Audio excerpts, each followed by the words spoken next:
Once, the world was ours, until the monsters came. They slipped into our world like shadows, chaos reigned, fear swallowed cities. And heroes? Most of them died screaming. But one man didn't run, one man fought back. Carcelian, once a legend, now a ghost with a blade. He didn't fight for glory, he fought because he had nothing left to lose. But fate wasn't done. Somewhere far away, on a blue planet called Earth, a dying boy made a wish. He didn't beg for life, he begged for his family's safety. And something inside Carcelian stirred. Carcelian was reborn, in a teenage body, on a new world, with one mission: protect the boy's family. Meet Carcelian, now known as Seo Dojun. No rules, no patience. He hunts monsters, breaks laws, and wrecks anyone dumb enough to stand in his way. But even gods have soft spots, and for this little sister, he'll burn the world down if he has to. From monsters to family drama, this ain't just a power fantasy. It's the return of a god warrior. And Earth is not ready. Hello guys, welcome to this channel. If you enjoy this video, don't forget to hit that like button and drop a comment. It really helps me grow this channel and bring you more awesome recaps. Okay, without further ado, let's diving into the story. Monsters somehow sneaked into the world, bringing nothing but chaos and fear everywhere they went. People fought hard, doing whatever they could to keep their homes safe. Many gave their last breath in these battles. Among them stood Carcelian, a dude who used to be called a legendary warrior. He battled those monsters like he had nothing to lose. Year after year, he kept fighting, swinging his trusty blade, and dropping every creature in sight. Fear? Nah, that word meant nothing to him. Then, one wild day, Carcelian found himself face to face with a monster tougher than any he had ever seen. This monster is some kind of giant from Attack on Titan. That thing was no joke. That monster mocked him for giving up, because his world is gone already. He said it was a waste of talent, and asked him to become his sword. Carcelian said, "What a joke," from a fucker mouth. And he rushed in. The fight was straight up brutal, but in the end, Carcelian managed to take down his enemy. Even after all that though, he didn't make it out alive. He too lost his life right there on the battlefield. Fate though had a twisted sense of humor. Carcelian's soul drifted through endless blackness, where he bumped into a human boy from some far-off planet called Earth. The kid, named Seo Dojun, was on the edge of dying, though nobody knew exactly how he got there. Just before he died for real, the boy wanted to make a wish. Carcelian, tired of everything, just rolled his eyes and refused before even hearing what the kid wanted. He was tired, lost his country, lost his friends, and met his end like a stray dog. He didn't want to deal with any more nonsense. But Seo Dojun wasn't trying to be selfish. He was ready to die too, but he desperately wanted his family to be safe and happy. Finally, his sincerity broke through. Carcelian listened, and when the boy nervously asked for someone to take care of his family, Carcelian decided to help out. He agreed, and bam! Suddenly Carcelian ended up on Earth, squeezing into the body of that teenage kid. Dude, I really want a blonde MC right now, but whatever, black hair it is. With a new face and new life, Carcelian's got one thing to do: take care of Seo Dojun's family. But his warrior vibes never faded. He quickly found himself trying to get into the Namsan Gate, a dangerous place ranked C. Only real-deal heroes with an official license could walk in. There was a machine there, annoyingly telling him to scan a card he didn't have. So what did he do? He just smashed his way inside like it was no big deal. That, obviously, set off alarms everywhere. Carcelian didn't care. He was there for monsters, not parties. Okay, since he became Dojun now, let's call him our goat Carcelian to Dojun. He walked through the gate, scanning for anything that even looked like trouble. That's when a group of real heroes spotted him. These guys had the right papers and everything. They looked him up and down, noticing he had on regular clothes and a bag that screamed, "Not a hero." They figured maybe he was just a lost porter, someone who helped out hero teams and usually wore simple gear. They decided to help him out, saying they'd show him the exit since they were on the way out too. But Dojun just stood there, super quiet, not wanting anyone's help. The heroes could already tell something was weird. He definitely didn't look like someone who belonged here. The leader guessed he must be one of those wannabes who watched too many hero television shows and thought monster hunting was as easy as it looked on screen. He warned Dojun that just barging in like that could get him killed, especially with no official training or paperwork. You had to start low, way lower than a C-rank gate, if you wanted to make it out alive. Rookie mistakes could cost a life in there. Dojun didn't want to hear these guys whining or dropping advice like he was 5. He made it clear he didn't need their help at all. That only made things more awkward. Some of the crew started getting mad, thinking they were just being nice, but the leader told them to chill. If this guy wanted to learn things the hard way, let him. Maybe he'd finally realize television makes fighting monsters look way easier than it actually is. Not too long after, Dojun ran into a monster. This wasn't just any beast, but a giant troll standing in his way, looking like it wanted a snack. The troll took a swing at him, but Dojun moved so fast the thing missed completely. A second later, he punched the troll with all his might. and the troll's head basically exploded. It was wild, just like a scene from some over-the-top superhero comic. With the danger gone, he started looting.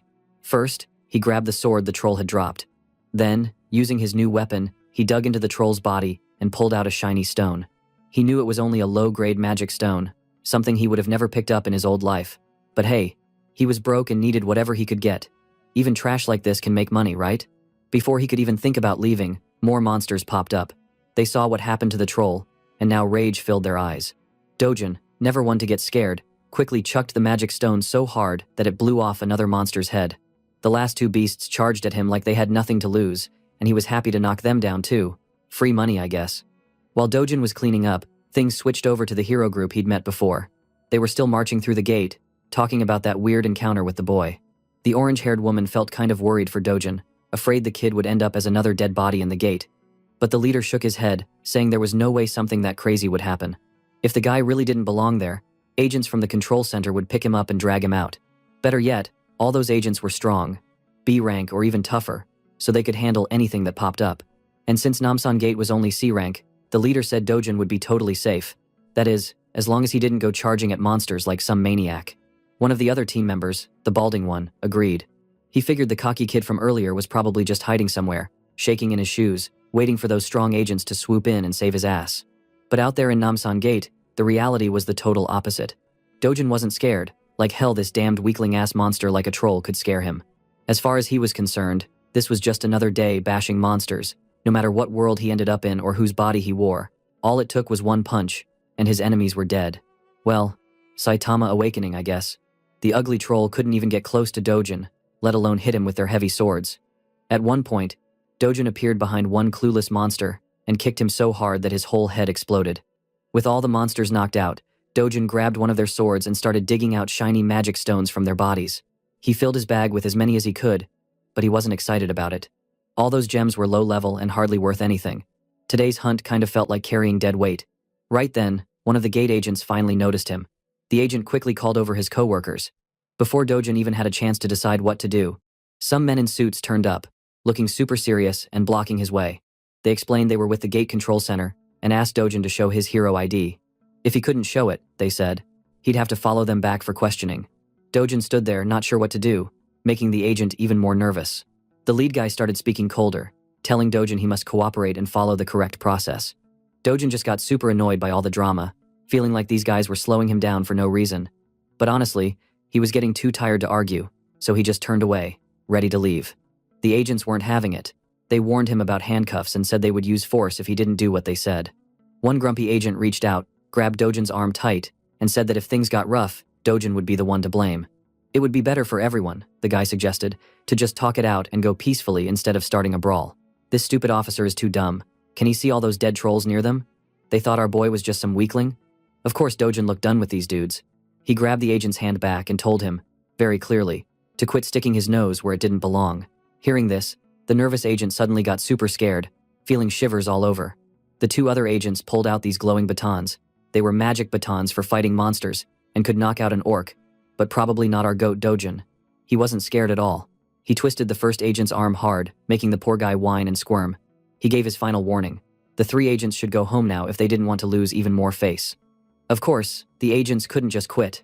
They tried swinging their magic weapons at Dojin, but none of them came even close to hitting him. Dojin moved like a ghost. He struck one in the back, another in the stomach, and then focused on the last guy, the one wearing glasses. This last agent realized he was in big trouble and got super tense. In a blink, Dojin seemed to vanish. Then, suddenly, he popped up and landed a strong punch right in the gut, making the guy double over in pain. KO, guys. By now, Dojin was completely sick of all this chaos and people chasing after him. He actually started to think maybe it wouldn't be so bad to register as a hero, just so these silly agents would stop popping up everywhere to hassle him. One of the agents told Dojin that as long as he stayed away from illegal stuff, no one would chase after him anymore. Then suddenly Dojin asked about something strange called a rift, which really confused the agent. Here's a quick break to explain. This world has lots of secret doorways that lead to other worlds filled with monsters. People call these doorways passages. You can find gemstones in these monster worlds, and they're used as a new kind of energy on Earth. Since these gems are important, the government keeps a tight watch on every passage. The ones open for heroes to hunt in are called gates, and the unknown space that hasn't been enclosed is known as the rift. The ones the government doesn't have under control are called rifts. Back in the story, Dojin felt annoyed about always being stalked by agents every time he stepped into one of these gates. The agent explained that if any unregistered person enters a gate, the story is the same every time. Alarms go off and agents rush over. If Dojin wanted to go into a rift instead, he was in for an even rougher time. Jumping into a rift was against the law, and nobody would cut him any slack. But Dojin didn't care about any of that boring stuff. He just grabbed the agent by the face and tossed him aside like a bag of garbage. The agent really regretted not calling for backup now, realizing this was way beyond his pay grade. Lying on the ground with what was probably a busted arm, the agent kept yelling that he was going to catch Dojin and see him behind bars. The scene changed again to the Hero Complex, a super busy place in Seoul's district. These days, the place was full of people buying and selling gems and monster loot. Dojin stepped inside one of the shops that dealt in magic stones. The shopkeeper barely looked up, just scrolling on his phone. Dojin told him he wanted to sell gems, and the guy instantly started bragging about how his store paid more than anywhere else. He went on and on about how his shop was the best in all of Korea. Dojin finally unloaded his bag, dumping all the bloody, low-level stones onto the counter. The guy's face twisted up like he had just stepped on something nasty. He definitely didn't like the blood everywhere, but he didn't complain out loud. Instead, he just got right to business. While counting and cleaning the stones, he asked if Dojin wanted some coffee. Dojin sat and sipped his cup, watching the owner go to work. Once all the stones were wiped down, the shopkeeper did the math. There were 12 small gems, 16 in the middle category, plus 5 more that were either above or below average. After taking away his big 40% fee, he told Dojin he would get about 5.5 million won for the lot. Hearing that, our boy isn't cool with handing over 40% of his hard-earned cash to the shopkeeper as commission. It felt totally unfair since he did all the hunting, got his hands dirty, and wasted a ton of time. So why did this guy act like he deserved almost half the money? The shopkeeper, on the other hand, acted like 40% was a great deal. He bragged that all the other shops charged 45% or even more, then cockily dared Dojin to take his stones and walk if he didn't like the price. Apparently, no other shop could do any better, or at least that's what the man claimed. No way was Dojin falling for that scam. Look at this shady-ass store. He started packing his precious stones right back into his bag. As soon as the owner saw his little trick was failing, he snatched at Dojin's hand and demanded payment for the appraisal service and the coffee Dojin drank earlier. That was 30,000 won for the appraisal and another 10,000 for coffee. Plus, the bloody gems ruined his expensive towel, or so he said. With all those fees, Dojin supposedly owed around 350,000 won. Dojin definitely wasn't bowing to this kind of garbage, no matter how much the shopkeeper insisted. When that didn't work, the owner tried to scare him by threatening to call in some class heroes as guards. Right on cue, 3 big guys stormed in from the back, demanding to know who was making trouble. Dojin glared so hard at the shopkeeper, the guy glared straight back, not willing to back down. What did you guys expect? Of course, the goat Dojin kicked all of these weak C-rank asses. After that, the shopkeeper looked sweaty, terrified, and way less tough than before. After Dojin smacked down all 3 of his tough guards without breaking a sweat, he came to the shopkeeper with a smile. Everyone realized who the real boss was. He quietly told the now shaky man that the new commission was going to be just 1%. No one argued when Dojin stared at them like he could see straight through their soul. They closed the deal, and Dojin walked out with a fat stack of money, earned by none other than his own fists. His grandma and his little sister, Yuna, couldn't believe their eyes when he brought home all that cash. Grandma actually started to wonder if Dojin was trying to get away with fakes, like maybe the money wasn't real. But he quickly made up a story, saying he just loaned money to a friend, and the business took off. Grandma didn't even remember Dojin having a friend like that, so he told another lie about it being some friend from his childhood. She eventually gave up on figuring it out, but Yuna was just cheering, super proud to see her big bro making them rich. Dojin gave his sister a pat and promised her that their lives would be so much better now. Yuna was so happy she started dancing around the room. Seeing his little sister bubbling with joy, Dojin realized he was actually making progress toward his promise. He remembered what the original owner of the body wished for, just for his grandma and his half-sister Yuna to be safe and happy. He remembered that moment right before the boy disappeared, and how he'd suddenly woken up as the new Dojin. Now, this small family was all he had, and he just wanted them to live safely and with everything they needed. His dream was to buy them the safest house in all of Korea, which cost a whopping 110 billion won. But he wasn't worried about making money. This earth is child's play for him. Well, this world had a lot in common with the ruined world he came from. Except here, the rifts, gates, and monsters were much weaker. He, who used to be called the Sword God, felt like this whole place was a newbie world, even when now he only has 1/10 of his original power. Suddenly, there was a knock at the door. Someone wanted to talk to Dojin. He got up to answer and saw 2 thugs waiting outside. These guys came to collect a crazy debt, nearly 48 million won.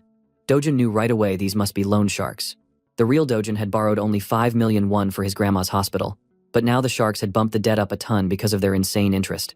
They tracked Dojin because they saw he'd been making money in the gates and urged him to give them all the money. Their only payment was a knockout punch from Dojin that sent the big thug crashing across the hallway. Serve them right. The other guy just stood there with his jaw hanging open. Then Dojin glared at the skinny one and pointed out that he had already paid back more than 9 million won, so honestly, the sharks owed him interest. One more punch sent the guy flying, and he told him to tell the boss he'd pay a visit soon. After that, the scene shifted to a crowded mall. There, little Yuna couldn't stop smiling at the teddy bear shop. Dojin had taken her out for a treat and told her she could get anything she wanted. Really, Dojin wasn't always the softest guy, but from the real Dojin memories, he learned to care for Yuna like his own little sister. It warmed his heart remembering how sweetly the real Dojin treated her.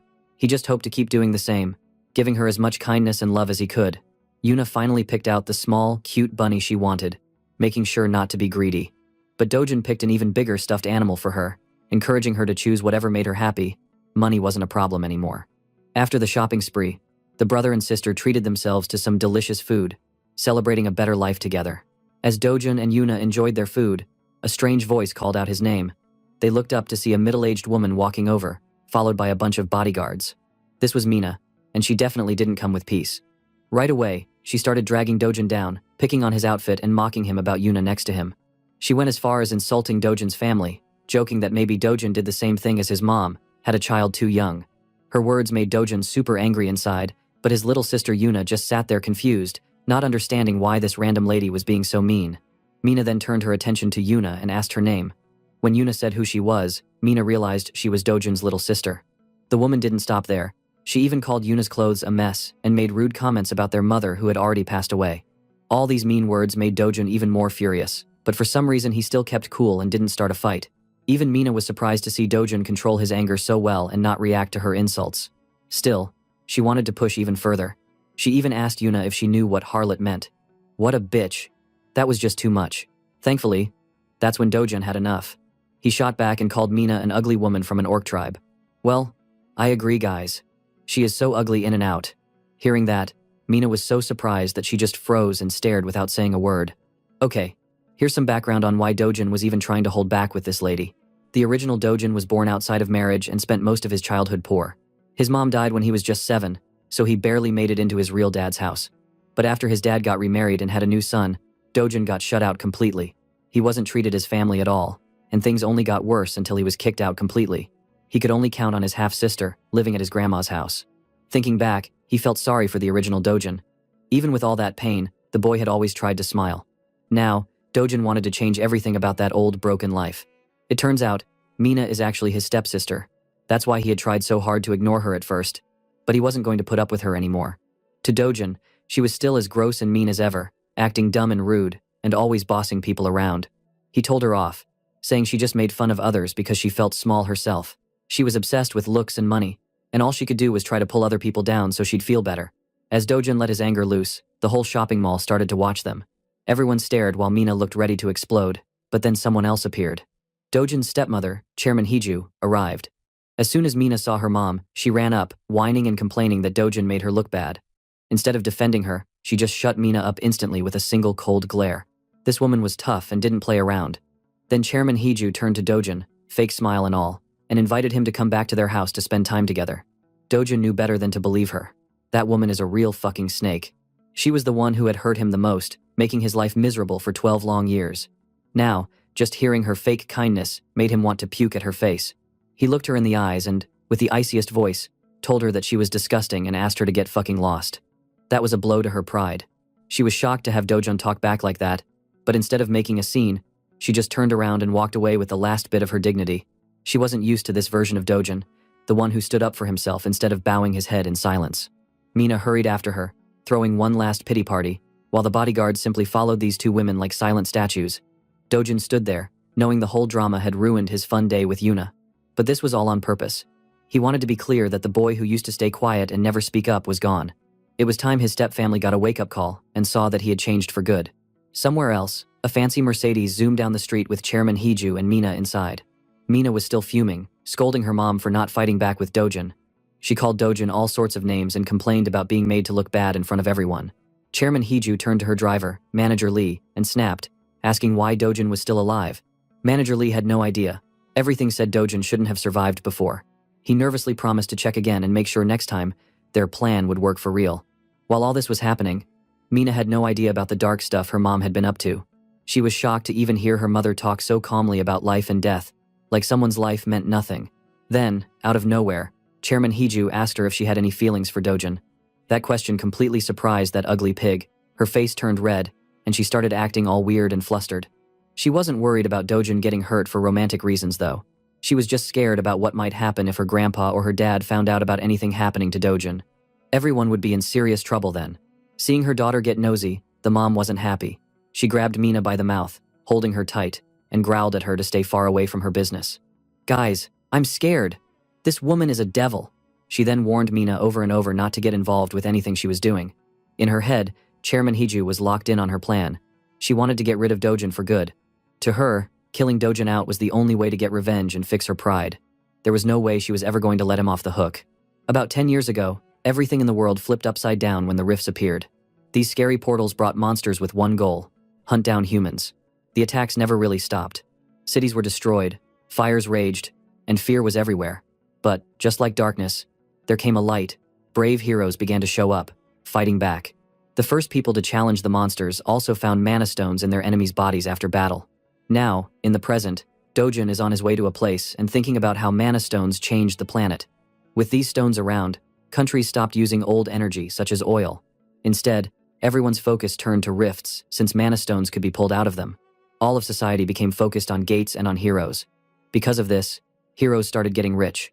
If you wanted good pay, you had to become a real hero. Dojin finally reached his destination, HCS Capital. The name sounds super fancy, but the people inside looked more like a bunch of street thugs than real business guys. The boss there, Chairman Huang, sat smoking with his sketchy friends. None of them looked friendly. Still, Dojin was relaxed and acted like he didn't care. The boss put out his cigarette and said Dojin had guts, showing up after beating his men. Dojin replied with his own logic, saying he was actually the one who suffered real losses here. Naturally, the boss thought that answer made no sense, so he asked what Dojin meant. Calm as ever, Dojin said he came to get a little compensation for all the stress, pain, and loss these goons brought into his life. That kind of talk made the boss suddenly stop and think. Dojin didn't seem like the same quiet kid from before, not after destroying that lackey at his door. The boss started to wonder if Dojin had awakened, just like some people do after surviving a gate. Even though he guessed something had changed about Dojin, the boss wasn't going to show fear. He said that getting cocky after an awakening would only bring Dojin's downfall. As proof, he waved over a group of his biggest, angriest-looking henchmen and tried to act tough. But to a real fighter like Dojin, someone who was the sword god in his past life, this whole squad looked like cockroaches. The boss went on, bragging that not even awakened people could avoid dying like rookie heroes, pretending Dojin was weak, maybe only D-class at best. But Dojin just chilled on the sofa, completely calm while 5 thugs glared at him. He told the boss to sit down and let him finish talking. The boss was surprised to hear that simple command spoken in such a serious way. One bold goon tried to stand up to Dojin, but Dojin took off his glasses, then delivered a punch that sent the guy flying across the room, like something out of a wild action movie. The rest of the group weren't safe either. Dojin knocked down the next one with no problem, still explaining all the shady business going on behind this money-lending cover story. He walked up to an orange-haired punk, proving that he knew about the boss's fake ID business too, then threw another knockout punch. He made it clear, all he wanted was a solid fake hero ID so he could register and make his fortune without trouble from anyone. When the last guy attacked, Dojin dodged and punched back even harder, sending every goon to dreamland with his special sleeping routine.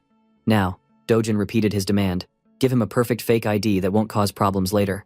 The boss just sat there shocked, having watched his men wiped out in seconds. In his head, he guessed Dojin must be at least B-class in power. He was so deep in thought that Dojin had to snap him out of it. The boss quickly agreed to make the ID and have it ready in just one day. To top it all off, Dojin leaned in, gripping the boss's shoulder with a scary kind of politeness, and asked if Chairman Hiju, his stepmother, had really ordered to kill him. The boss panicked, frozen in fear as Dojin squeezed his shoulder until he cried in pain. None of the guys still standing dared help their boss, just watching helplessly. Dojin looked him right in the eye and waited for the truth. Finally, the boss spilled everything.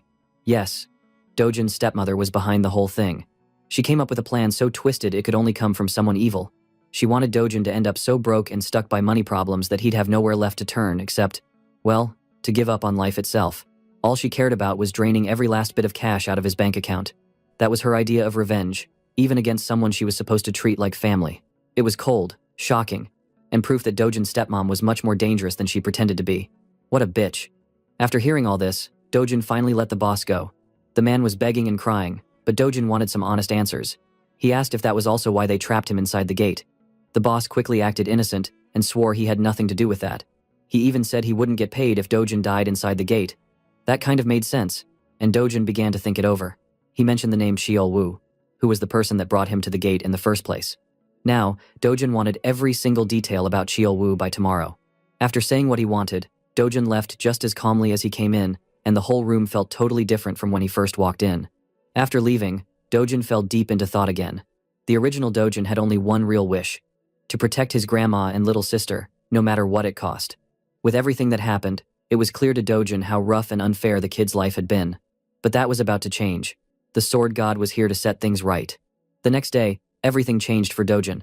He was officially registered as a hero, and not just any hero. He was ranked B class already. That was a pretty good move, since in most stories, the main character starts at the bottom. Dojin tapped his new card on the hero machine and the system checked. Yep, the card worked and said he was B rank. Still, it also warned him that the quest he wanted was too hard for someone of his level. Dojin just rolled his eyes, wishing he'd pushed that boss for a higher rank. But it was too late for that. Even though the system kept repeating that he shouldn't enter a dangerous gate above his level, Dojin ignored the warnings and went inside anyway. Let's talk a bit about the Night Island Gate. It was Class B, but truthfully, a B rank hero wasn't really enough to clear it safely. They usually recommended only A rank or higher to solo it, since the dungeon was big, a D rank in area size, and had a ton of monsters hiding in tunnels. That makes hunting solo tough for most. But Dojin didn't care about risk or danger. He barely even knew what those words meant. The only real problem would be if he got cornered by buckets of monsters in one of the narrow tunnels. He just grinned when his first enemy slid into view, a huge snake with a crazy-looking purple glow. Most heroes would run for their lives at that, but Dojin only saw good luck. He got his special gloves ready and prepared to fight. Turns out, the giant snake had brought friends too, and their tongues slid around like something from a horror movie. They all attacked at once, but none of them could even touch him. The black killing vipers were nasty. One little touch of their poison and you'd be paralyzed. Still, it didn't matter. Dojin sped forward, unleashing a swing so quick it was almost invisible. He tore into the monster, splashing blood everywhere until its whole body was split in two. Lucky for him, those new gloves kept all the venom off his skin. For only 300,001, this gear is perfect. Moving fast, Dojin went after 4 more snakes, blowing straight through their heads in no time. Monster after monster fell until there was only a bloody mess left behind. Pausing to check for loot, he searched the monster bodies for mana stones. Sadly, there were none. Just like in his old world, black vipers only drop stones about 3% of the time. That meant he'd have to hunt down hundreds just to get good loot today. Soon, Dojin found another massive snake. This one looked even bigger, maybe the boss. He joked to himself about asking it if it was the main boss, but obviously, snakes don't talk back. At least now he knew he wouldn't get lost in these tunnels. Not wanting to waste time, Dojin aimed to end the fight fast and get out. He landed a punch on the monster's head, but this time, nothing happened. The giant snake just got a new mark and seemed totally fine. Then, while Dojin was still in midair, the monster smacked him against the cave wall with its tail. He sat up from the crash, probably getting a little reality check about what this boss could do. The creature bared its poisonous fangs and hissed, looking seriously dangerous. Well, kind of like someone's girlfriend when she's hungry. I bet it looks like the girlfriend of my awesome subscriber named the Cat Seeking Freedom.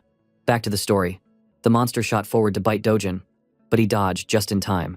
Using the speed from his dodge, he slammed another punch into the monster, leaving more cracks in its hard, scaly shell. Now it was clear, this boss had armor way tougher than normal snakes. At his new B rank level, Dojin couldn't even break through in one hit. For the first time, he realized he might need a different strategy. If he still had his original sword god strength, he would have turned this beast to dust already. But right now, he'd have to outthink it and go all out to win. Then, as Dojin looked around, he saw something interesting. The sword of a fallen hero who had tried and failed to beat the boss before.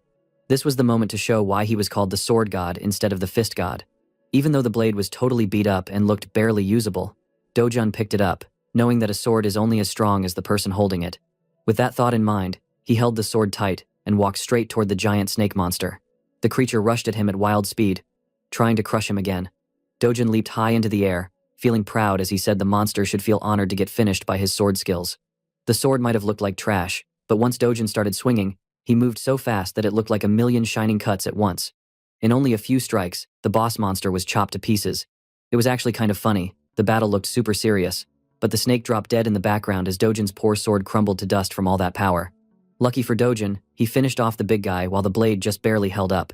With the boss gone, Dojin came up with a clever idea. He took one of the boss snake's giant fangs, figuring it could be turned into a pretty cool short sword later. Happy with his prize, Dojin left the gate. By the time he walked outside, the sky was filled with stars. He ended up spending way more time in that B-rank gate than planned, but beating the boss just made him more determined to get all his strength back one day.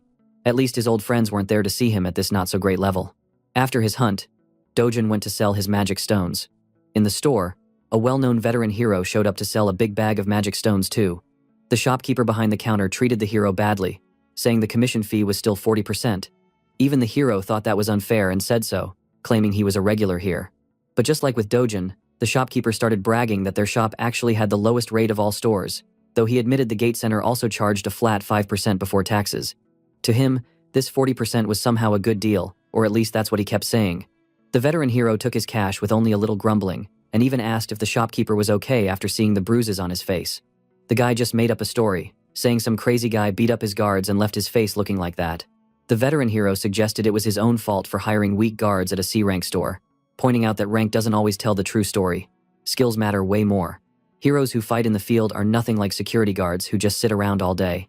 The ranking system is there for a reason, but the experienced hero knew there was a big difference in strength between people at the same rank. Still, the shopkeeper clearly didn't care about the lecture and just wanted the man to leave. The veteran hero said his goodbyes, even offering to help if the shopkeeper ever needed anything. Just as the veteran hero was leaving, Dojin walked in, cold and silent as ever. The shopkeeper freaked out, pointing right at him and shouting that he was the psychopath who had beat him up and made the shop a mess. The veteran hero turned to look at Dojin, instantly curious. He noticed Dojin was pretty lean but strong-looking, and after hearing all the fuss, he wondered if Dojin really was the guy who fought off those guards. Ready for a fight, he asked if Dojin was the troublemaker everyone was talking about. One thing about the veteran hero, he didn't get annoyed just because of a rumor. He actually believed it was wrong for any hero to push around regular people with their powers, even if he didn't know the whole story yet. The shopkeeper enjoyed stirring up trouble too, knowing the veteran hero had a lot of respect in their world and could easily get Dojin's name out to people if things turned ugly. But Dojin was ready for any drama. He just told the boomer hero to leave him alone, which only made the man angrier. Dojin then asked if the veteran hero was planning to fight over revenge, which made the guy reconsider.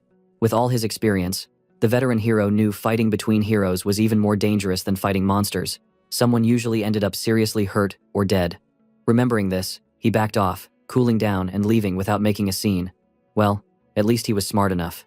That left the shopkeeper speechless and kind of thrown off by how quickly things settled down. Now it was Dojin's turn to face the shopkeeper, who seemed nervous. Before the guy could whine, Dojin tossed a heavy bag of magic stones on the counter, all high-level ones too. This had the shopkeeper sweating, staring at the loot and wondering who the heck this cold, mysterious guy really was. After crunching the numbers, the total turned out to be a fat 150 million won. That sounded like a lot, but to Dojin, it felt almost too small for the amount of hard work he put in today. When the shopkeeper started talking about the commission, Dojin gave him a scary look, but then remembered their new deal was only 1%. Feeling better, he relaxed and told the guy to just finish up and hand over the rest of his cash. Inside his head, the shopkeeper was so mad he wanted to punch Dojin for having the guts to ask for so much money. But of course, that was just in his dreams. In reality, there was no way he could actually do that. Trying to keep things by the book, the shopkeeper explained that for an amount this big, he needed upper management's approval. Dojin didn't want to waste any time and told him to get the approval right now. The shopkeeper quickly called his boss, speaking in a low, nervous voice about the huge payout. Before the deal finished, Dojin snatched the phone away and talked straight to the boss himself, telling him to hurry up and approve the cash. The boss agreed but wanted the phone back in his worker's hand. Instead, Dojin, whether by accident or on purpose, tossed the phone so hard it smashed into the wall. The appraiser stared at his broken phone in shock as Dojin calmly told him to get the money ready now. So, the shopkeeper found himself stuffing bags with piles of cash for Dojin. By the end, he was left totally defeated after being pushed around and ordered like that. Maybe you'd feel sorry for him, but honestly, this guy is always scamming heroes by taking almost half their money when they risk their lives fighting monsters, so he isn't really the good guy here. About 10 minutes later, the boss rushed into the store, looking super angry that his worker wasn't answering the phone. It was pretty funny, because just then, the shopkeeper gave up on everything and quit right on the spot. The boss looked around and noticed his worker's phone smashed, quickly realizing what had happened. He pulled out his own phone and made a call to someone named Juyeon, asking her to come right away. Juyeon was a famous young hero with really cool purplish-pink hair. She was so popular that people crowded around her, shouting her name and treating her like a superstar when she showed up. Wearing a stylish outfit, she turned everyone's heads. The truth is, she was the niece of the boss, and she walked in, smiled at the shopkeeper, and calmly said she was there as her uncle asked, to deal with a crazy hero causing trouble. Sitting down, this cool S-rank hero waited to find out what happened. Meanwhile, Dojin was outside, sitting under the sun and meditating. Wow, what the fuck, our boy is so ripped like John Cena. Even though Dojin had spent a whole day hunting, he wasn't exactly happy with his rewards. He started to worry about how long it would take to get strong enough to clear the most dangerous gates by himself. That meant he needed to train and get his old strength back. It was time for a training arc, I guess. But Dojin's big problem in this new world was the mana. Compared to his home world, the mana in this place was super weak. That meant no matter how hard he trained, it would take at least 3 years before he got close to his old power. He could get better equipment, but even the cheapest sword cost millions, so he didn't want to waste money. Suddenly, Dojin felt a scary chill. He sensed something very dangerous closing in. His eyes quickly found Yuna, and he grabbed her, telling everyone to get inside right away. Once indoors, he slammed the door and locked everything. Grandma shouted, scared and demanding to know what was happening. The house shook with a loud boom, and Grandma panicked, thinking it was an earthquake, while little Yuna looked terrified. But Dojin knew the truth. This was not some earthquake, something else was happening. He can feel it, this kind of sensation. He felt the wild, sharp energy outside, and voila, a rift had appeared, and it opened right over their home. This author doesn't have enough creativity. Dojin then told his family to stay inside and not come out, warning them how dangerous the outside world was at that moment. Then, faster than anyone could react, he ran to the rift's entrance. The last thing he heard was his grandma and Yuna screaming his name as he rushed in. At the same time, the Soul Hero Association was thrown into crisis mode by the sudden appearance of a rift right at the center of Mappo. It had been 63 days since the last one showed up. Knowing the White Lion Guild was closest, the manager ordered staff to warn them and contact all nearby heroes immediately. When they saw the exact location was a regular house, it became clear this was a problem. If a normal person entered a rift, they'd probably never come back out, and the rift would lock behind them. If that person died, then 10 days later, a giant wave of monsters would break out and destroy the city. The manager asked who went inside the rift. He found out it was Dojin, the same boy who lived at the house. His grandma said he only entered to keep his family safe. The association believed Dojin wasn't even a hero, which made things look worse. A regular person almost never survived a rift. The entire staff felt helpless and scared. There was nothing they could do but wait and hope for a miracle. In the next scene, we find Dojin's stepmother, Chairman Haiju, totally angry as she hears about Dojin's new awakening. She can't believe the news. Her assistant tells her that even though Dojin hasn't signed up with the Hero Association yet, they checked and confirmed that he really did awaken after his last gate fight. This just makes her more upset, because Cheol-woo was supposed to finish Dojin off, not help him awaken. She slams her fist on the table and yells at Manager Lee, asking why they can't ever do things right. She's also mad they took money but failed their job. She then tells him to warn Cheol-woo.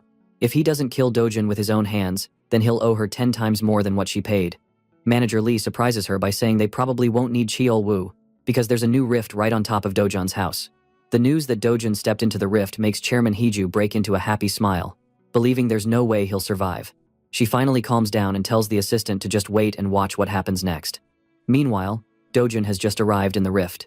The world inside this rift is a forest, the very same one from his younger days as the Sword God. Every tree and path feels just like how he remembered from back then. This special place is called the Forest of Patasua, and the energy, or mana, there is thick and pure. He can even see the Great World Tree, the heart of everything, glowing with power. In his old world, when that tree was burned down, everything collapsed. The downfall of the tree is the one that starts the doom. But in this rift, the tree is still standing proud and alive. Dojin can't figure out why things are like this here, but what he does know is that he finally has the chance to fill himself up with more powerful mana than anywhere else. He then sits down beneath the tree and meditates, letting his breathing match the flow of mana. For more than 3 days, he does nothing but sit, forgotten hunger, thirst, and everything else. 10 days go by like this, until he's disturbed on the 10th night. A group of weird monsters called Volcina come crawling up. These creatures look like aliens, and were the same ones who burned the world tree in the past. But this time, Dojin is ready to protect it and keep the tragedy away. The Volcina charge, and Dojin thinks it's too bad he doesn't have a water sword, which would make them easy to beat. But now, filled with so much mana, he realizes he doesn't need a weapon at all. His own hands are enough. As a Volcina lunges, Dojin does something called a mana release. Not exactly telekinesis, but a wave of power that blasts the first creature away. The next monster freezes in shock at how Dojin just flexed that much energy. He smiles, remembering he hasn't used this kind of move in ages because he was running low on mana before. The monsters aren't finished. They open their mouths wide and shoot streaks of hot energy at Dojin. But with his new power, he doesn't panic. His body glows with protective mana, blocking their blasts as he walks forward like it's nothing. Smiling to himself, Dojin thinks he's finally doing what he couldn't in the past, saving the world tree, and that now he can really have some fun. A couple of monsters try to attack again with their energy bombs, but Dojin just catches two by their heads, slamming their mouths shut. Their own power bounces back, blowing up inside them and leaving nothing but burning headless bodies. After they fall, Dojin picks up two glowing mana stones dropped by the monsters. Dojin is thrilled. He just unlocked a special new item, the Eternal Ember, a glowing golden seed or coin.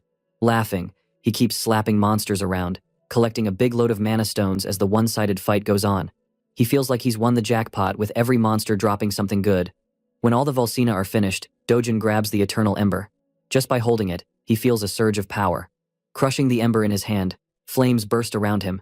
It's like watching Sukuna from Jujutsu Kaisen play with his energy. Normally, the best thing would be to keep absorbing mana from the great tree. But Dojin's body has already hit its limit now. The other way to get more power is to use the Eternal Ember, which changes his energy into pure fire mana. He accepts this, and his body fills with new, burning strength. This step was never needed in his old life, so he never cared about the embers before. This ember was supposed to be trash. But now, this trash has become a treasure for him. With lots of these treasures, he sits down and starts to absorb as many as he can, even if it takes 10 minutes for just one. It's his time to finally power up for real. The sudden appearance of the rift around Dojin's house brought in a huge crowd. Reporters and news vans filled the street, while agents and workers from the Hero Association stood their ground, trying to keep everyone away. Agent Seongu, a serious guy who kind of looked like Yoonho from Solo Leveling, but with way better hair, was super angry. To him, the person who went into the rift, Dojin, was just being reckless. Seongu thought it was dumb for one person to jump in alone and risk turning the place into a monster hot zone if he died inside. He ranted about how if Dojin wanted to disappear, he should have done it some normal way instead of endangering the entire city. Meanwhile, Agent Hyunwoo, Dojin's blue-haired look-alike, was more understanding. He thought anyone would risk going into a rift if it meant saving their little sister. Still, Seongu didn't buy it. He insisted Dojin was just greedy and didn't think about what would happen if he failed. Hyunwoo double-checked with Gilma, their boss, who said to keep calm and stick to the rules. But honestly, nobody had seen this many rifts popping up all over the world. The US, China, Switzerland, Turkey, and even the UK had the same trouble. Some countries stayed cool, but in South Korea, things could go bad fast, and Seongu blamed it all on Dojin. He was so mad, he was praying for the rift to spit Dojin back out any second. Speaking of that crazy giant purple gate, it had been 28 days since it blasted open, and Dojin had spent the same amount of time inside.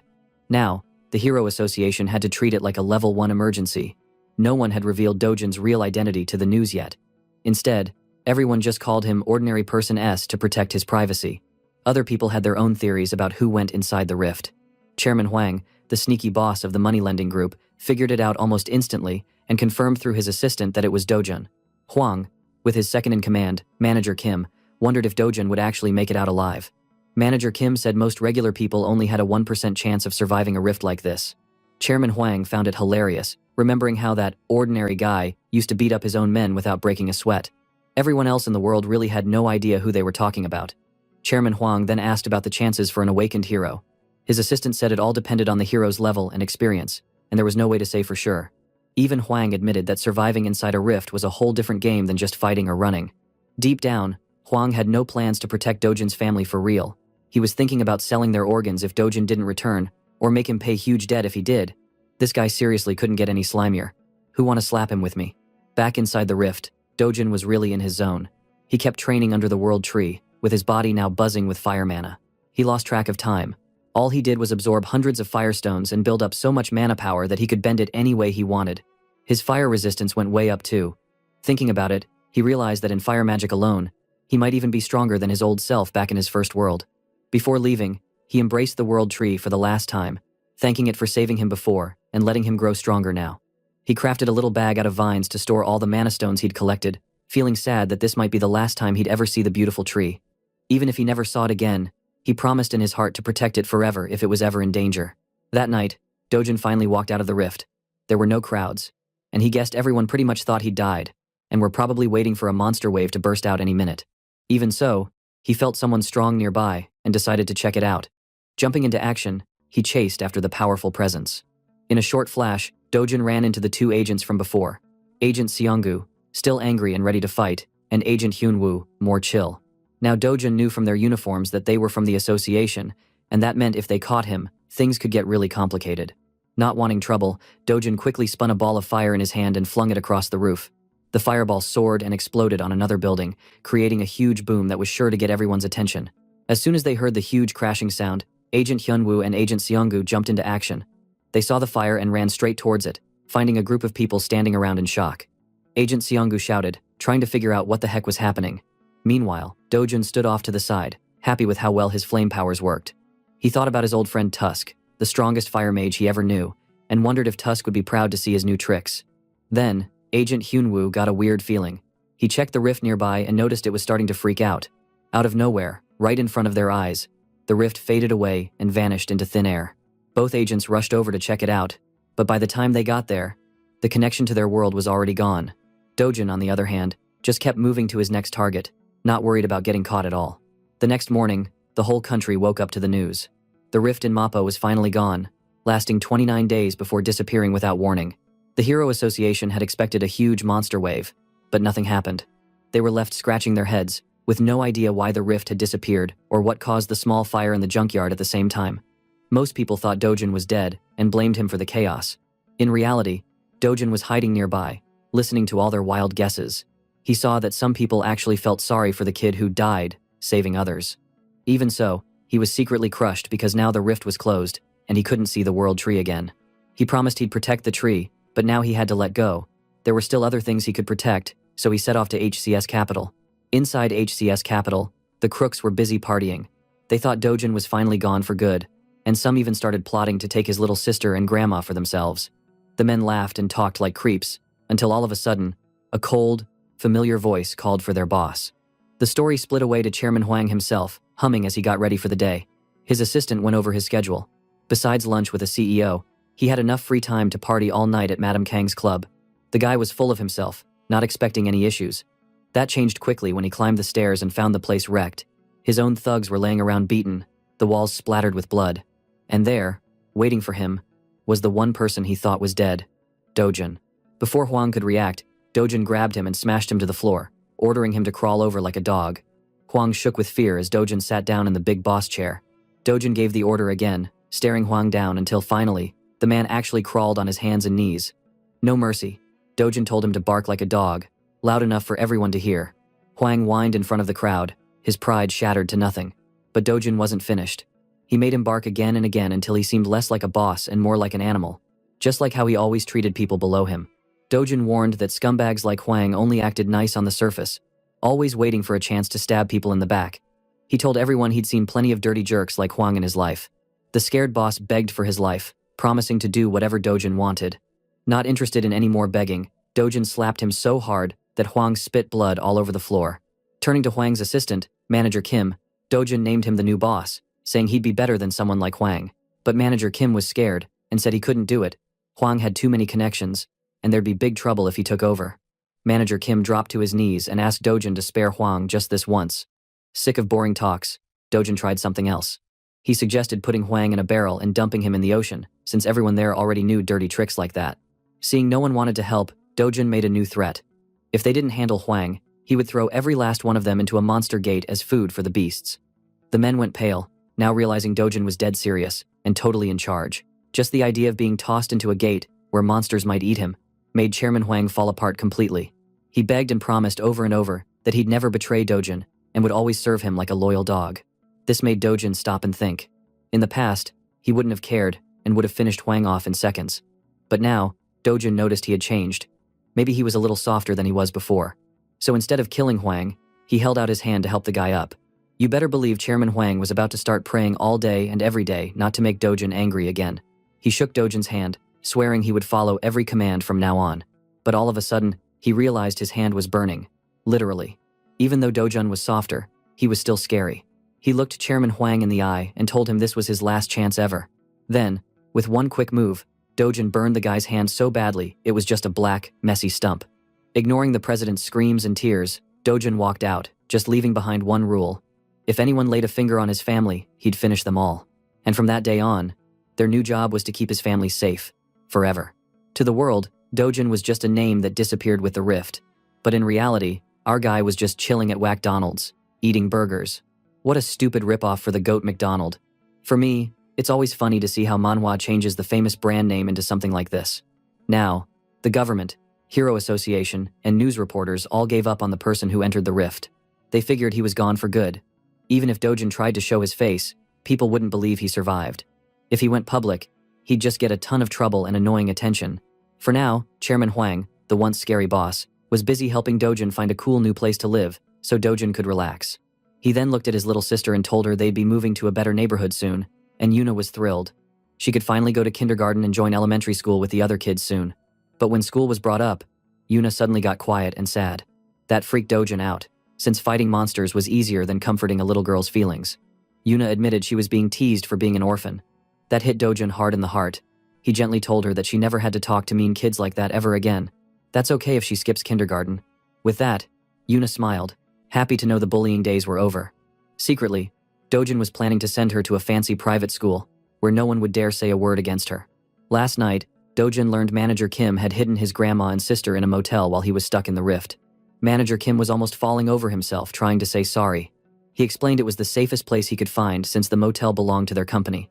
Dojin was too tired for drama, so he just walked inside.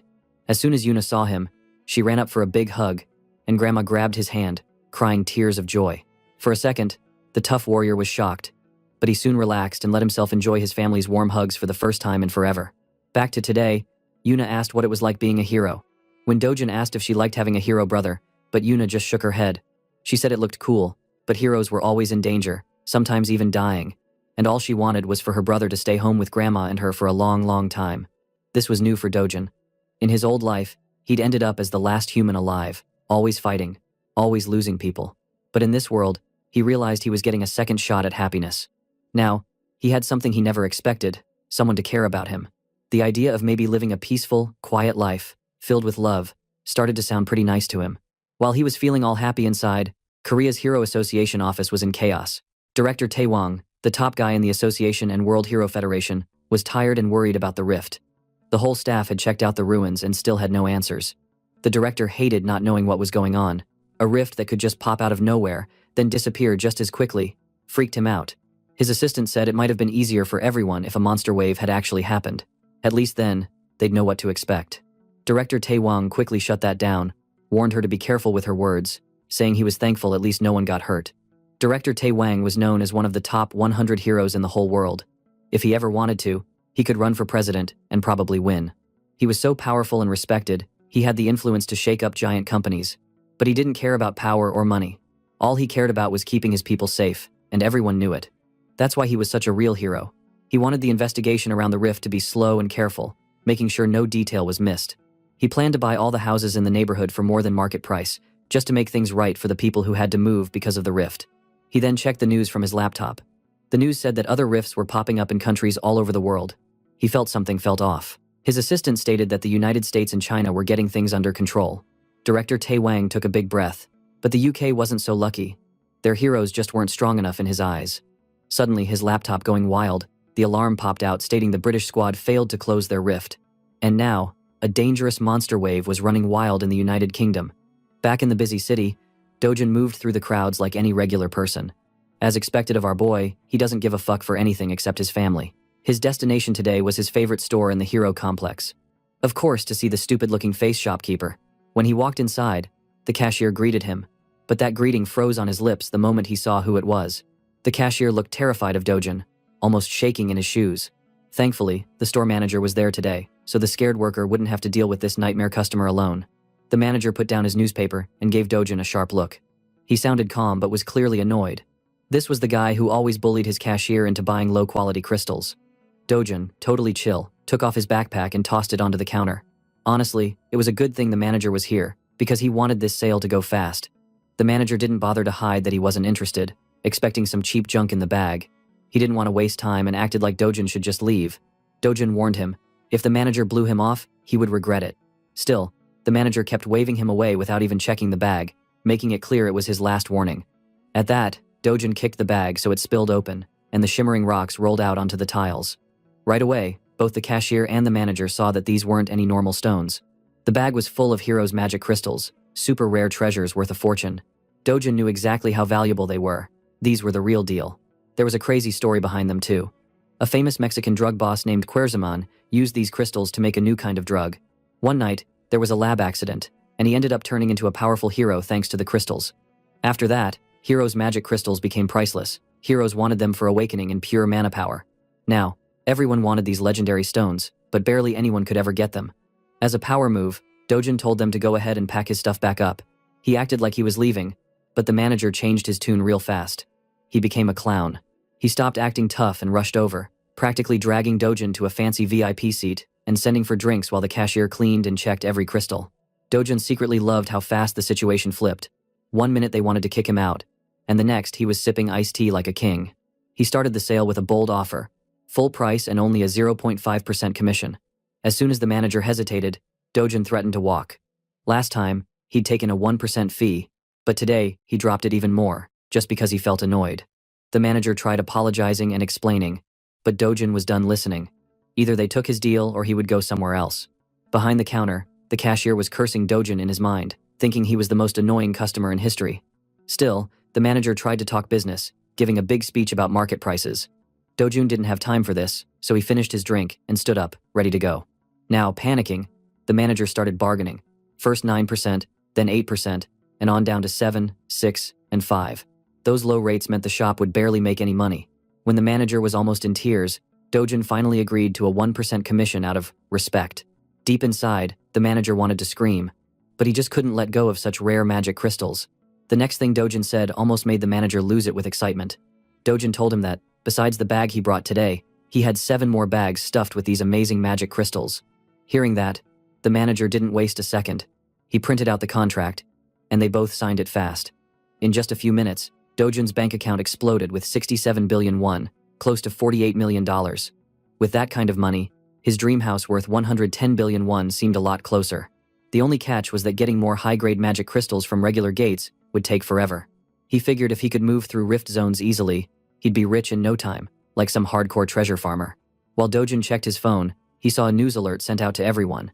It said there was now a real monster wave breaking out in southern England, and no one was allowed to travel to the UK. Reading this, Dojin totally lost patience with the shop manager and his drama. In his old life, it wouldn't have mattered what country or which group was in trouble. He might have gone and fixed the rift problem himself, but not now. These days, Dojin just wanted to enjoy his own life. Tonight, Dojin was in charge of dinner, and he picked out a fancy place with super expensive meat. Little Yuna's eyes just about popped out at the sight of pork and beef sizzling on the grill. Plates of delicious food kept coming. Ribeye, ribs, sirloin, you name it. But Grandma got worried when she saw the prices. 250,000 won for just 100 grams was insane. She asked if they could really afford all this. But Dojin quickly calmed her down. After selling his magic crystals, they could eat like kings, and it wouldn't even scratch his bank account at all. Yuna took her first bite and instantly fell in love with the taste of super fancy beef. Dojin just kept piling meat on the grill. Grandma was stunned, wondering how the three of them could ever finish this much food. But Yuna helped get Grandma to try it. One taste, and Grandma's worries melted away. She just smiled happily and kept eating. The little family laughed and enjoyed the incredible meal together. I really want to taste a top-tier BBQ beef from Korea. But while they feasted, a stunning young woman walked into the restaurant. Every head in the place spun around as she walked by. She made her way straight to Dojin's table and asked if she could talk for a second. But Dojin didn't like being interrupted during family time.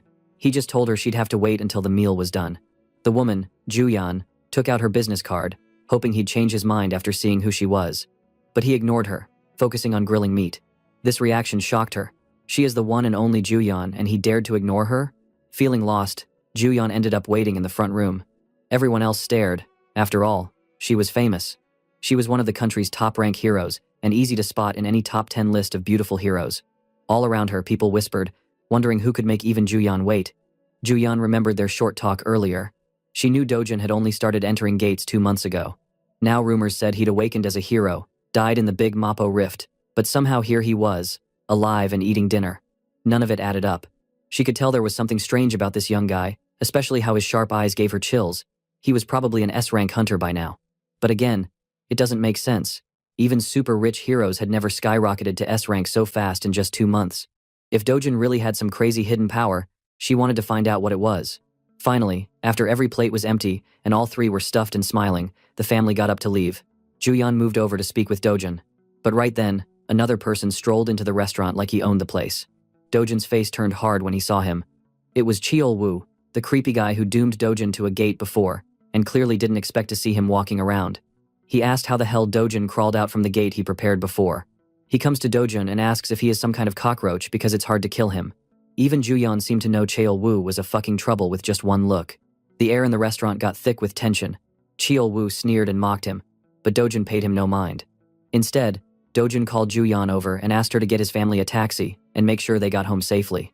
He told her he had some business to settle with a certain mutt. Thankfully, Juyeon was smart. She nodded, took Grandma and Yuna outside, and waited as the taxi drove away, though everyone could see they were worried.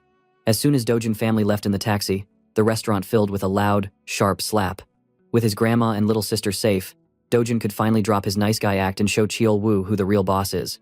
He moved so fast that Cheol-woo didn't even see it coming. He just felt his face sting like crazy. Cheol-woo got super embarrassed and tried to fight back. A server rushed over, scared that heroes would start wrecking the whole place. But instead of calming down, things got even rougher. Luckily, no one else got badly hurt, and Dojun told everyone to clear out for their own safety. Cheol-woo was super easy to mess with. He was all muscle and no brain, and his bad attitude earned him another solid punch right in the head. Deep down, Dojun hated this guy to his guts. Cheol-woo was the one who trapped the real Dojun in a gate, leaving him to die. Even though it hadn't happened to him personally, he still felt the anger and wanted to deal with that motherfucker.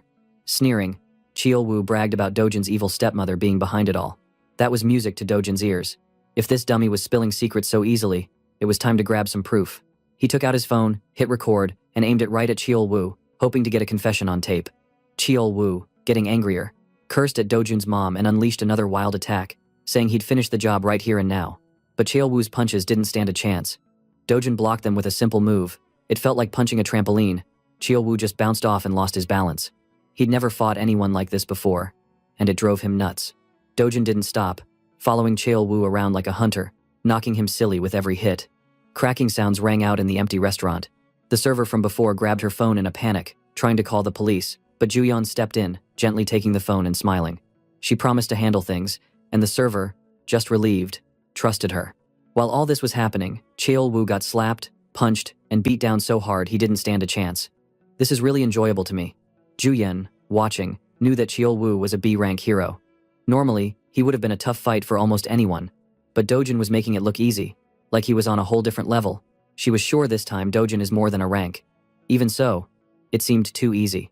Juyeon finally spoke up, asking Dojun to stop before Cheol-woo ended up dead. Dojun listened, dropped Cheol-woo's limp body, and wiped his hands clean. Curious, Juyeon asked how much he knew about Cheol-woo. Dojun didn't know everything, but he knew enough to get payback. She warned him that Cheol-woo was connected to Kang Yongpyo, an S-rank hero and a very dangerous man. Dojun just shrugged. It wasn't news to him, and he wasn't worried at all. Juyeon thought he was absolutely wild. Nobody else would just ignore a threat from an S-ranker. She explained that Yongpyo protected his crazy cousin, Cheol-woo, and would want revenge for this beating. Like he fucking care, Dojun said again that didn't care. He was more annoyed that Juyeon knew so much about his business. Even after punching Cheol-woo away, now this new girl suddenly annoys him so much. They stared each other down, but Juyeon was just as strong-minded as Dojun. She wasn't scared. Trying to move on from the awkward moment, she apologized for stopping by and explained her real reason for coming. Her uncle wanted her to check out Dojun after hearing about the sack of Hero's magic crystals he sold. She really wanted to buy the rest, and said she'd pay at the highest rate, no matter the price. Dojun said it wouldn't be cheap, since he had many valuable treasures. She wasn't bothered, boasting about how much money S-rank heroes really had. In the end, Dojun agreed, but only if she'd do a small favor for him. For a big shot like Juyeon, it shouldn't be a problem. Meanwhile, somewhere else in the city, the sound of smashing bottles echoed. Chairman Heju, Dojun's evil stepmother, was having a fit. All her people told her Dojun was dead for sure. Now she hears he survived that crazy rift and just beat up Cheol-woo like it was nothing. Her right-hand man was sweating bullets, but it wasn't really his fault. Even the top Hero Association folks thought Dojun was gone for good. Chairman Heju didn't care about excuses though. She wanted action. And now, she knew Dojun must have figured out who tried to have him killed. As soon as she found out she could be caught, she started to get really nervous. She was not scared of Dojun himself, but she freaked out when she imagined her father or husband learning all about her dirty deals. She thought she could cover everything up if it stayed quiet. But if the story got out to the news, her company's stock could crash hard. She ordered Manager Lee to handle the press and stop any bad rumors. If they messed up, big partners like T Group and W Group would pull out their money and ads. She wanted to make sure the police working the case were on her side too. Luckily, her people had already started greasing the right palms, and knowing they were working gave her a little relief. Manager Lee quietly pointed out that no matter how good they were at hiding stuff, this wasn't really fixing anything. They needed a real solution. Manager Lee mentioned that the real boss, Yong Pyo, might be the answer. He was Cheol Woo's cousin, and a scary, high-level S-rank hero. Even Chairman Heeju knew about him. Everybody in the hero world saw Cheol Woo as trash, but everyone was also aware of his close relationship with his cousin, Hunter Kang Yongpyo. Truth was, Cheol Woo just carried out his cousin's dirty work and was nothing but a puppet. If Cheol Woo got busted by the police and shamed in the news, it would be bad for Yongpyo too. Actually, word had it Yongpyo was already on the move to stop the drama from blowing up. After thinking it over, Chairman Heeju decided she needed to meet Kang Yongpyo fast. And on top of that, she wanted to handle Chairman Huang from HCS Capital, who had switched sides to help Dojun's family. For that, she demanded someone call a prosecutor in less than a minute. Anybody who betrayed her group had to pay in full. The next day, a bunch of heroes went into one of Korea's 37 rift zones. Out of all those zones, only 5 were being turned into safe raid gates. The rest could only be entered if the heroes were in an official group and had scheduled times. Today, Juyeon herself was leading a squad. As an S-ranker, she could go in and out of almost any gate whenever she wanted. In this group, loaded with fancy gear and sharp weapons, one guy stood out, a young man wearing a raggedy old hoodie. Who else if it's not our boy Dojun? The other was the one she had picked to tag along. They are from Cleom Guild, an A-rank squad, supposedly for helping her hunt today. One girl, Jong In-ju in that guild, was excited to tag along with a real S-rank, since that almost never happened. Juyeon just laughed it off and told them she wanted to have fun and loosen up. Secretly, she arranged things so Dojun could join. He needed to get into the hard rift zone, and that was the ticket. Dojun only agreed to sell the rest of his hero magic crystals to Juyeon if she let him enter the high-level rift. He just wanted to make more cash by fighting strong monsters and grabbing treasure other people couldn't reach. Sure, rift zones were full of danger, but for a guy like him, it was worth it. Juyeon didn't mind. She was all about getting those crystals. Soon, the group walked through a gloomy tunnel before stepping out into a bright forest. Guildmaster In-ju couldn't stop wondering about the mysterious guy following their party. She kept poking Juyeon, fishing for the real story. Everyone thought Dojun might be Juyeon's secret boyfriend, since nobody had ever seen the queen owe someone a favor before. Juyeon finally told a half-truth, admitting she owed him, but no one bought it completely. No one expected to hear an S-rank hero had a mysterious debt, either. While the group gossiped, a giant shadow suddenly blocked out the sun. Everyone stopped and looked up. There it was. A massive cockatrice flying overhead. The Cleom Guild snapped into action, pulling out weapons and taking battle stances. As the S-rank leader, Juyeon took charge, shouting out who was on defense and who should go for the legs. Just as everyone settled into their spots, Dojun shocked the whole party by suddenly bolting forward on his own. He jumped higher and faster than anyone could believe, closing the distance to the beast in a heartbeat. He totally ignored any team plans and went solo against the bird. The Cleom Guild heroes just stood with their jaws hanging open. Nobody had ever moved like that.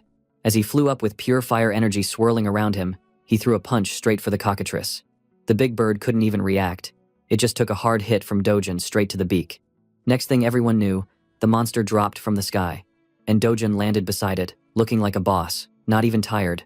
The Cleom Guild members and Juyeon didn't even know what to say. One guy was shocked to see a random guy one-punch a high-level monster to kill it. Is this Saitama reborn or what?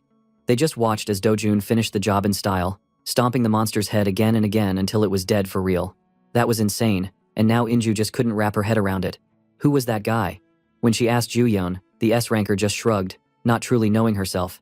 She only told In-ju that Dojun was someone really strong, but even calling him strong sounded like an insult.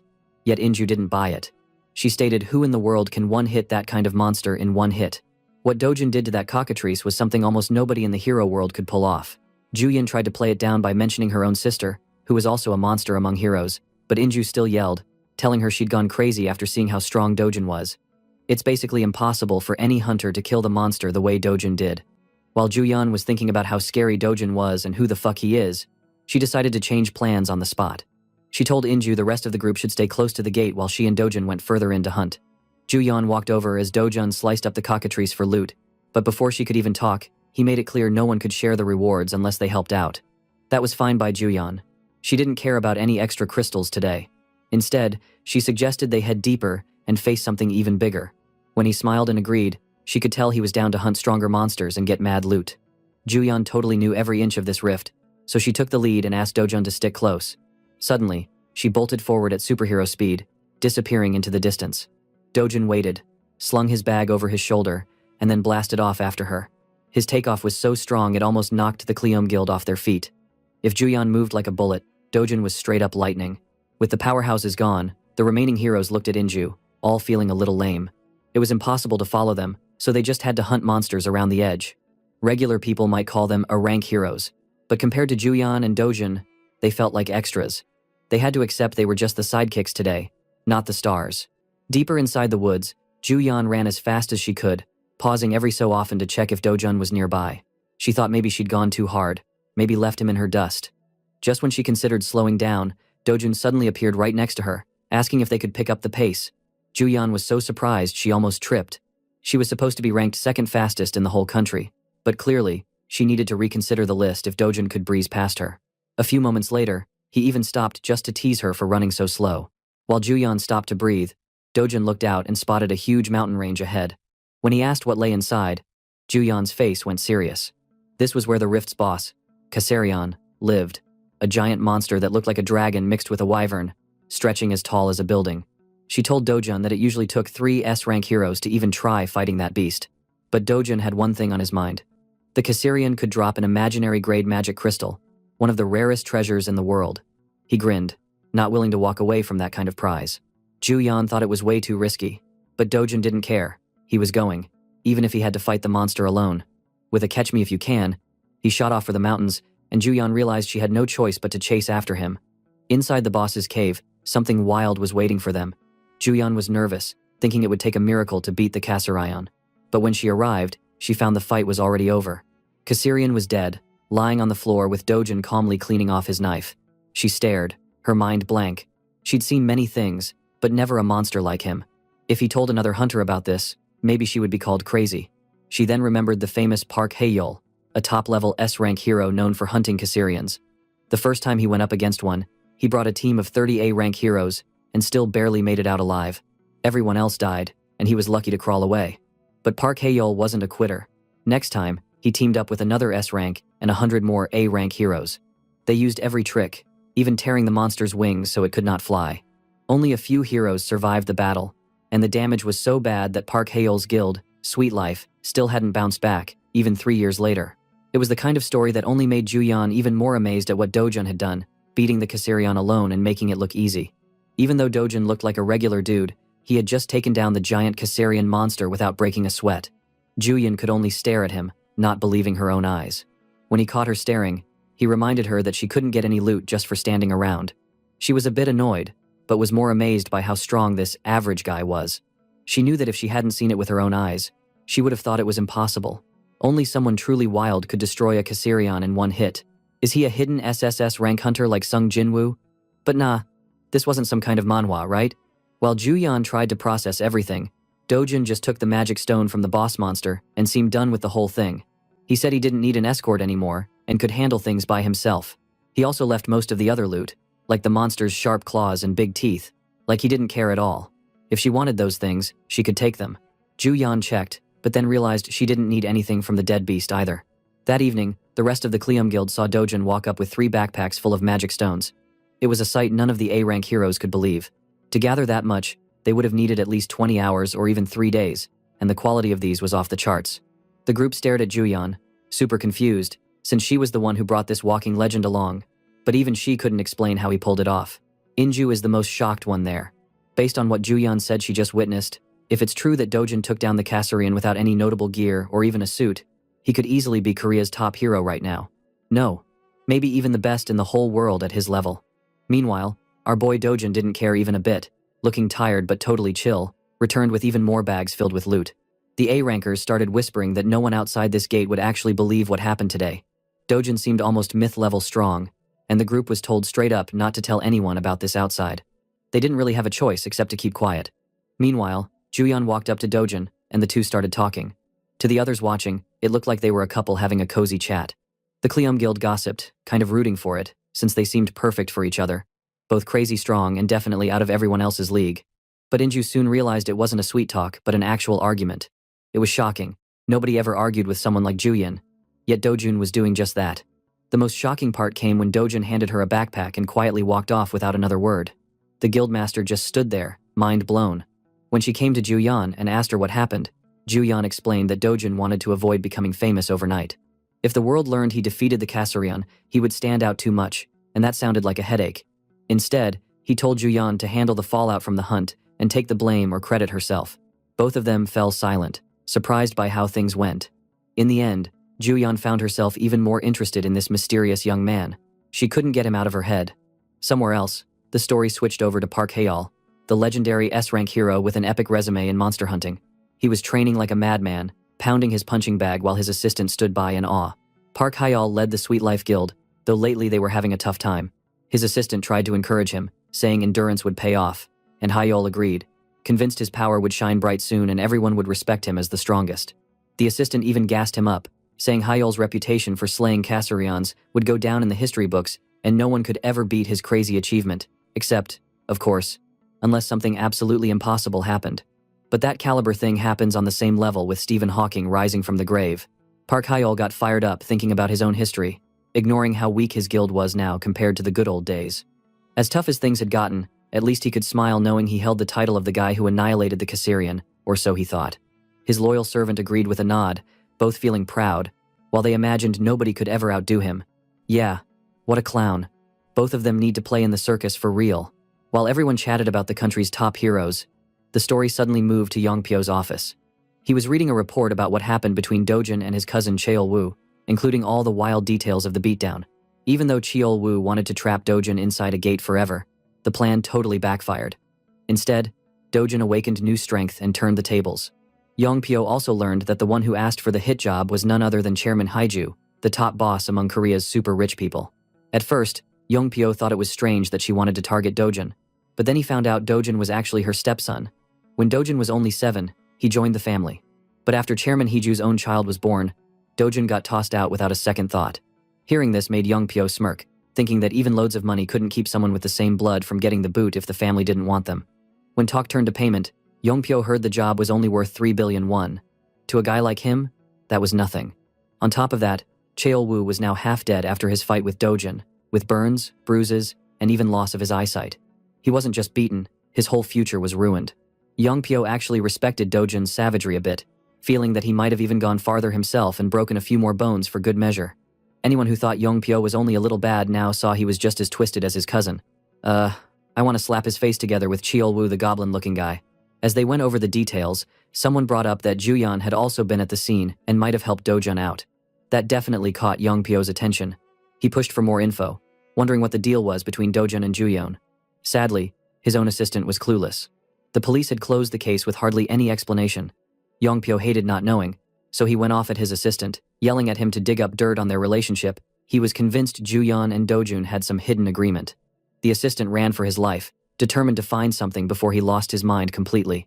After all that, Yongpyo just paced around, smashing things in frustration, thinking about how Chairman Haiju's people would come running to him now that Cheol-woo had failed. He couldn't wait for the call.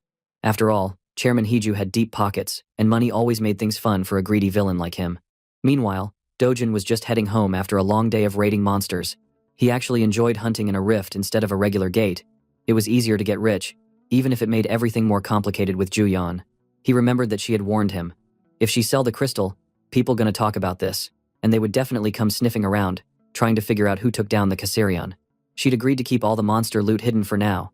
If Dojun wanted to become famous, she could easily leak the news out, but for now, she'd stash the treasure. Dojun had tossed her the bag so she could handle it all, keeping his own name out of trouble.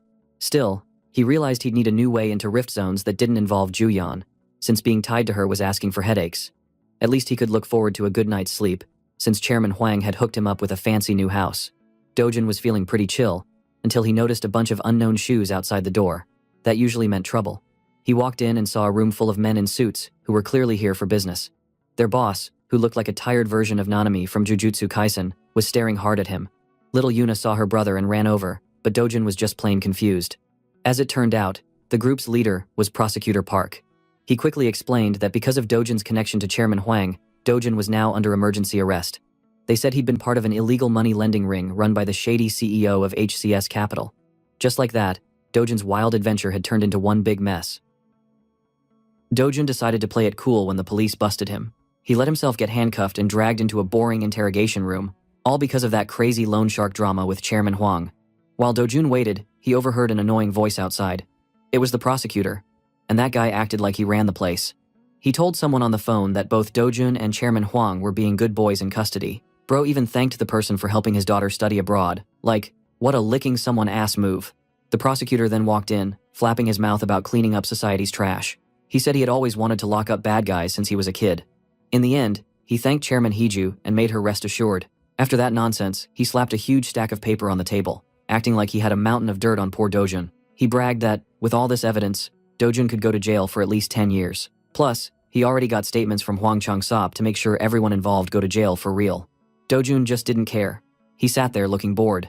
The prosecutor got mad at being ignored and started cursing. Then Dojun hit the real issue. He asked if Chairman Heju was behind this weak arrest.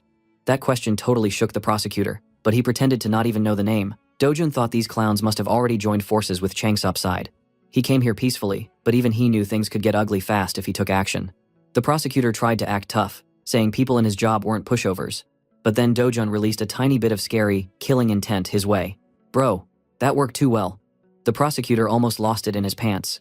He could feel Dojun's glare deep in his bones.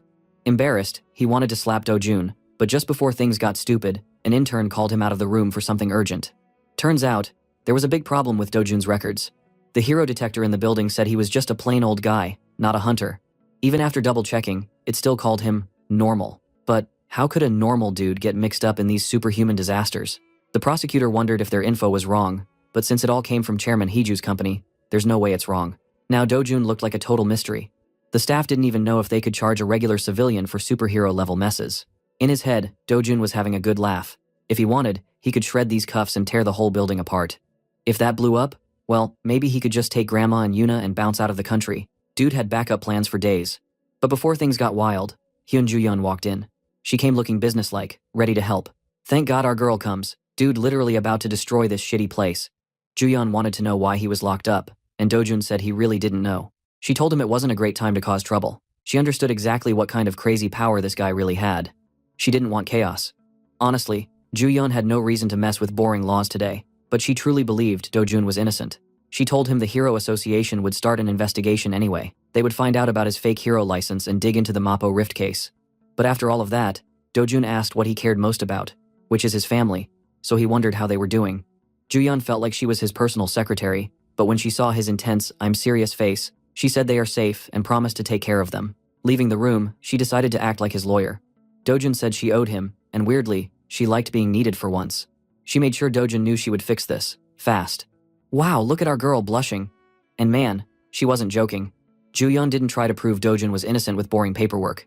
Nope, she just dug up and exposed a bunch of crimes the prosecutor had done. The guy got fired on the spot, and suddenly the investigation was way smoother. Dojun was found innocent of all that loan shark stuff, but he still got in trouble for faking his hero license. Thanks to Ju-yeon, it only ended up being probation. That was actually a huge win. On the way home, while Ju-yeon drove, they heard a crazy news report on the radio. Some scary monster in England was smashing stuff. It looked like a giant mantis, super crazy eyes, jumping around. The second Dojun heard the description, he knew it was a Macasion. Ju-yeon almost crashed the car. Only top heroes should know about that monster. But Dojun just knew everything for no reason. She wondered who this dude really was. Seriously, how could a guy know so much about monsters? Dojun thought that killing a monster would make them drop magic stones, and the stones give monster info. On Earth, technology did the job. In his old world, it was magic. So yeah, he basically knew all monster secrets. He even said Macasians could be stopped with red flower ant juice. To them, that stuff is super poison, but to humans, it's harmless. Just spray the bug, and it's game over. Easy. Ju-yeon got really serious. This dude was just full of mysteries. She tried asking who he really was, but Dojun wouldn't spill any secrets. His mind drifted away, and he started planning how to stop more problems before they began. The best plan, he thought, was to just off director Heju for good. But meanwhile, Hong Heju herself was losing her mind. She was freaking out, gnawing her nails, trying to think of new ways to get rid of her husband's tough bastard son. With Ju-yeon involved, director Heju felt even more pressured. Her assistant searched everywhere, but no one could figure out the relationship between Dojun and this S-rank hero. If they made the wrong move and pissed off someone like Ju-yeon, not even all their money could save them. Moreover, director Heju started freaking out when she saw the prosecution's report about Dojun. The testing machine said Dojun was just a normal civilian. She couldn't believe our bro is not a hero, not an awakener, just a regular dude. She knew that was crap. Based on all the trouble he caused, it was obvious he had some busted up, scary secret power. Maybe he had some trick for cheating the awakening detectors. No one knew for sure, and that made her rage even harder. She was already bleeding cash from her endless war against Dojun, and all her shady people could give her were silly guesses, no real answers. Beyond pissed, she finally decided to go all in. She called up Kang Yong-pyo, that psycho S-rank rascal, and put a fat stack of cash on the table. At first, she offered 20 billion won to get rid of Dojun, but the price kept going up and up until she was tossing out 30 billion, all just to erase this stubborn problem. Of course, Kang Yong-pyo didn't even blink. That greedy dude demanded double. That's right. He wanted 60 billion won just to deal with one kid. Even his own henchmen were like, bro, isn't that a little much? But Kang Yong-pyo was nobody's fool. He could tell director Heju had no cards left to play. To him, her company was printing so much money that losing 60 billion would be like dropping a coin between couch cushions. Plus, with Juyeon now backing Dojun, the whole mess was twice as risky. Kang Yong-pyo said, fine. If you want him to put his life on the line against another S-rank, someone as crazy as Juyeon, then the price had to be insane too. Kang Yong-pyo's underling agreed. He said that Juyeon was no joke, yet the boss suddenly got salty being compared to another S-rank. He started yelling that he could smack Juyeon down in 20 minutes flat. His goon definitely didn't want to get on his boss's bad side, so he quickly changed the subject. Anyway, Kang Yong-pyo now had business both with director Heju and the Hero Association. He was also trying to cut a deal before flying to the UK with Korea's hero team, since the country planned to send its top fighters to help the Brits squash their giant bug problem. But the Hero Association was stubborn. They weren't throwing out big paychecks for this one, so to be honest, he didn't want to go. Yet, they made the team up public, so no S-rank heroes could back out without looking like total cowards.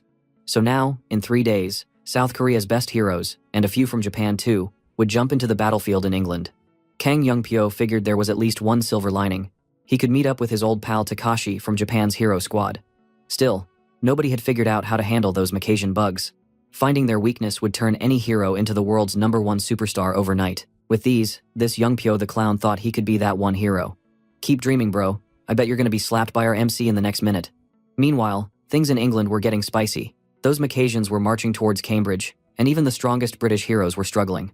The Brits put together a solid hero team, old school but pretty badass. The frontliners did their best. Their magic users blasted away at the Macassians' armor, and sword users went in to finish the job, getting bug juice all over the street. After a tough battle, they took down their first Macassian. Just to be sure, they chopped off its head. But dang, beating one of those monsters almost totally drained the whole team. And right when the heroes tried to catch their breath, more Macassians crawled out. The British team got swarmed by a wave of monsters, and even the best of them couldn't hang on. That night, the UK's top heroes went down swinging, but it was a massacre. They tried everything. But with no info about these bugs, they were basically doomed. Now the bugs started crawling towards London. Cambridge fell, and the road to the capital looked wide open. Only 60 kilometers stood between London and a herd of killer mantises. Things looked mega bleak. I can hear 2012 soundtrack coming over from that way, fellas. But just as things hit rock bottom, the sky opened up. Seriously, something bright came raining down on the bugs. This freaky fluid splashed over all of the Macassians, and boom, the bugs started freaking out. Their bodies seized up as if someone hit the pause button. In just a few seconds, they dropped like dead weight. Up in the sky, a helicopter hovered over the battlefield. Inside, the joint hero team from Korea and Japan watched as the bugs dropped like flies. Every hero on board stared in shock. How was this easy solution even possible? It was all because of Juyeon's idea. She used red flower ant sap, something bugs hated but people could touch safely. The Macassians turned into paralyzed, useless chunks in no time. On the copter, Kang Yong-pyo watched Juyeon with suspicion. He didn't buy that she just guessed the trick. Still, facts were facts. Her idea worked, big time. Juyeon barked out orders, telling everyone to get ready to skydive down and finish the cleanup. Everybody respected her now. They dove off the chopper straight into the bug zone, ready to end the invasion for good. After this epic showdown, the whole world exploded with news about the British rescue. Back home in Korea, the hype could not be bigger. Media, fans, even old grannies were squeezed into the airport, hoping to get a look at their national hero. Reporters scrambled for interviews. Juyeon was the woman of the hour, the legend who found the true weakness and led the whole operation. She basically saved the UK from total disaster. Word got out that the British royal family even knighted her before she left. Seriously cool stuff. Juyeon was used to being famous, but even she felt overwhelmed by all the love and noise today. Right behind her was Kang Yong-pyo, trying way too hard to look cool and important, even though his haircut was a whole disaster. The crowd cheered for both of them, but only one was a real goat. Kang Youngpyo got all this praise for killing most of the Macassians in England. But let's keep it real. Those bugs were already paralyzed and helpless, so his victory wasn't nearly as epic as he made it out to be. There was a whole army of about 200 heroes involved. Korea's squad was the real reason the UK was still standing at all. News about their battle and the secret bug killer, red flower ant sap, was everywhere. While walking around, Dojun overheard the news on a giant screen. He actually paused for a second. It was pretty cool to see Juyeon using his tip about the bugs. But then Kang Youngpyo's smug face popped up on the jumbotron. That dude looked like a problem. Dojun would have to handle himself one day. Meanwhile, inside a fancy restaurant, Dojun was having coffee with our queen, Juyeon. She brought a mountain of gifts for Yuna, Grandma, and even Dojun himself. She told him not to open them yet, but Dojun didn't care. He peeked and found some really nice clothes. Juyeon just wanted to say thanks for the bug info. Compared to the wild fame and rewards she got, buying him some clothes was like loose change. She even promised him a car or anything else he wanted next time. Bro really unlocked sugar mommy mode. She tried, of course, to ask where Dojun got his insider info on the Macassians, but, you guessed it, Dojun wasn't saying anything at all. So she switched topics and asked about his plans. Juyeon probably expected some hero talk or revenge drama, because if Dojun picked a fight with people like director Heeju or Kang Youngpyo, stuff could get wild. But Dojun was way simpler. He just wanted to buy a better home for his family. The one they had was rented, after all. While these two were reconnecting nicely, Kang Youngpyo was having his own post-mission party. Dude was chilling at a pool, surrounded by girls and all his excited fans, but he couldn't stop thinking about Juyeon. Something about her had changed. Now she was too competent, too mysterious, and Youngpyo didn't trust how she learned the Macassian weakness. Even on the flight back from England, he tried to poke info out of her. He teased that she stepped up for Dojun during the prosecutor mess, and he mentioned how she was at the scene when Cheol-woo, his dumb cousin, got destroyed. Juyeon kept her cool and told Youngpyo that Cheol-woo's downfall was his own fault. The guy literally tried to kill Dojun and got what he deserved. Youngpyo, with his psycho smile, shrugged and agreed. He felt Cheol-woo was an idiot, but family is family, you know? He also figured he could use that connection as an excuse to get revenge on Dojun later if he wanted. For a split second, Juyeon almost showed some real emotion, but she snapped back and distanced herself quick. She said she had nothing to do with any revenge, and she would not interfere if Kang Youngpyo or Dojun went at it. That actually surprised Youngpyo a little. He thought Juyeon and Dojun were way closer. When Juyeon ignored him for the rest of the flight, pulled down her sleep mask, and went to sleep, Youngpyo ended up feeling suspicious. His gut told him Juyeon was hiding something, and he better stay careful with anyone connected to Dojun. Elsewhere, back in England where everything started, things were still messy.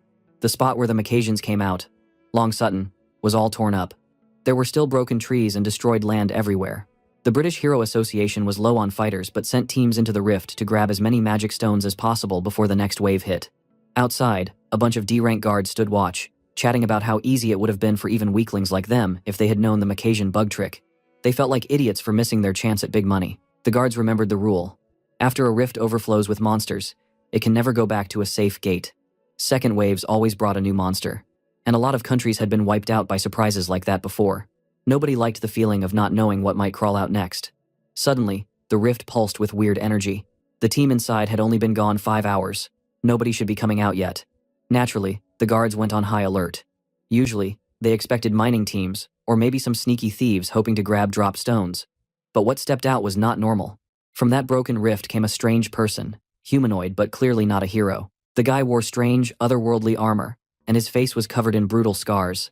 His whole look was insane, like it was ripped from a wild fantasy game. Even in a city full of superhuman stuff, this guy looked totally out of place. Whatever just crawled out of that rift, everyone could tell things were about to get real nasty again. Before the unlucky guards could even pick up their phones for backup, something insane happened. They suddenly lost control over their own bodies. Like, poof, they started floating straight up into the air, helpless as dolls. The dude in crazy armor took a single step, and he made it look so easy, just casually holding all those guards in the air. One of the British guards tried to fight back, pulling out the classic UK hero move. He threw 3 knives, all flying straight for the weirdo. But get this, just as the blades were about to hit, a bunch of floating green lights flashed around the guy. The knives literally disappeared, like they never existed. It was straight up freaky. The scar-faced man grumbled that these guards were way too weak for his taste. Then he clenched his fist, and the green lights zipped around.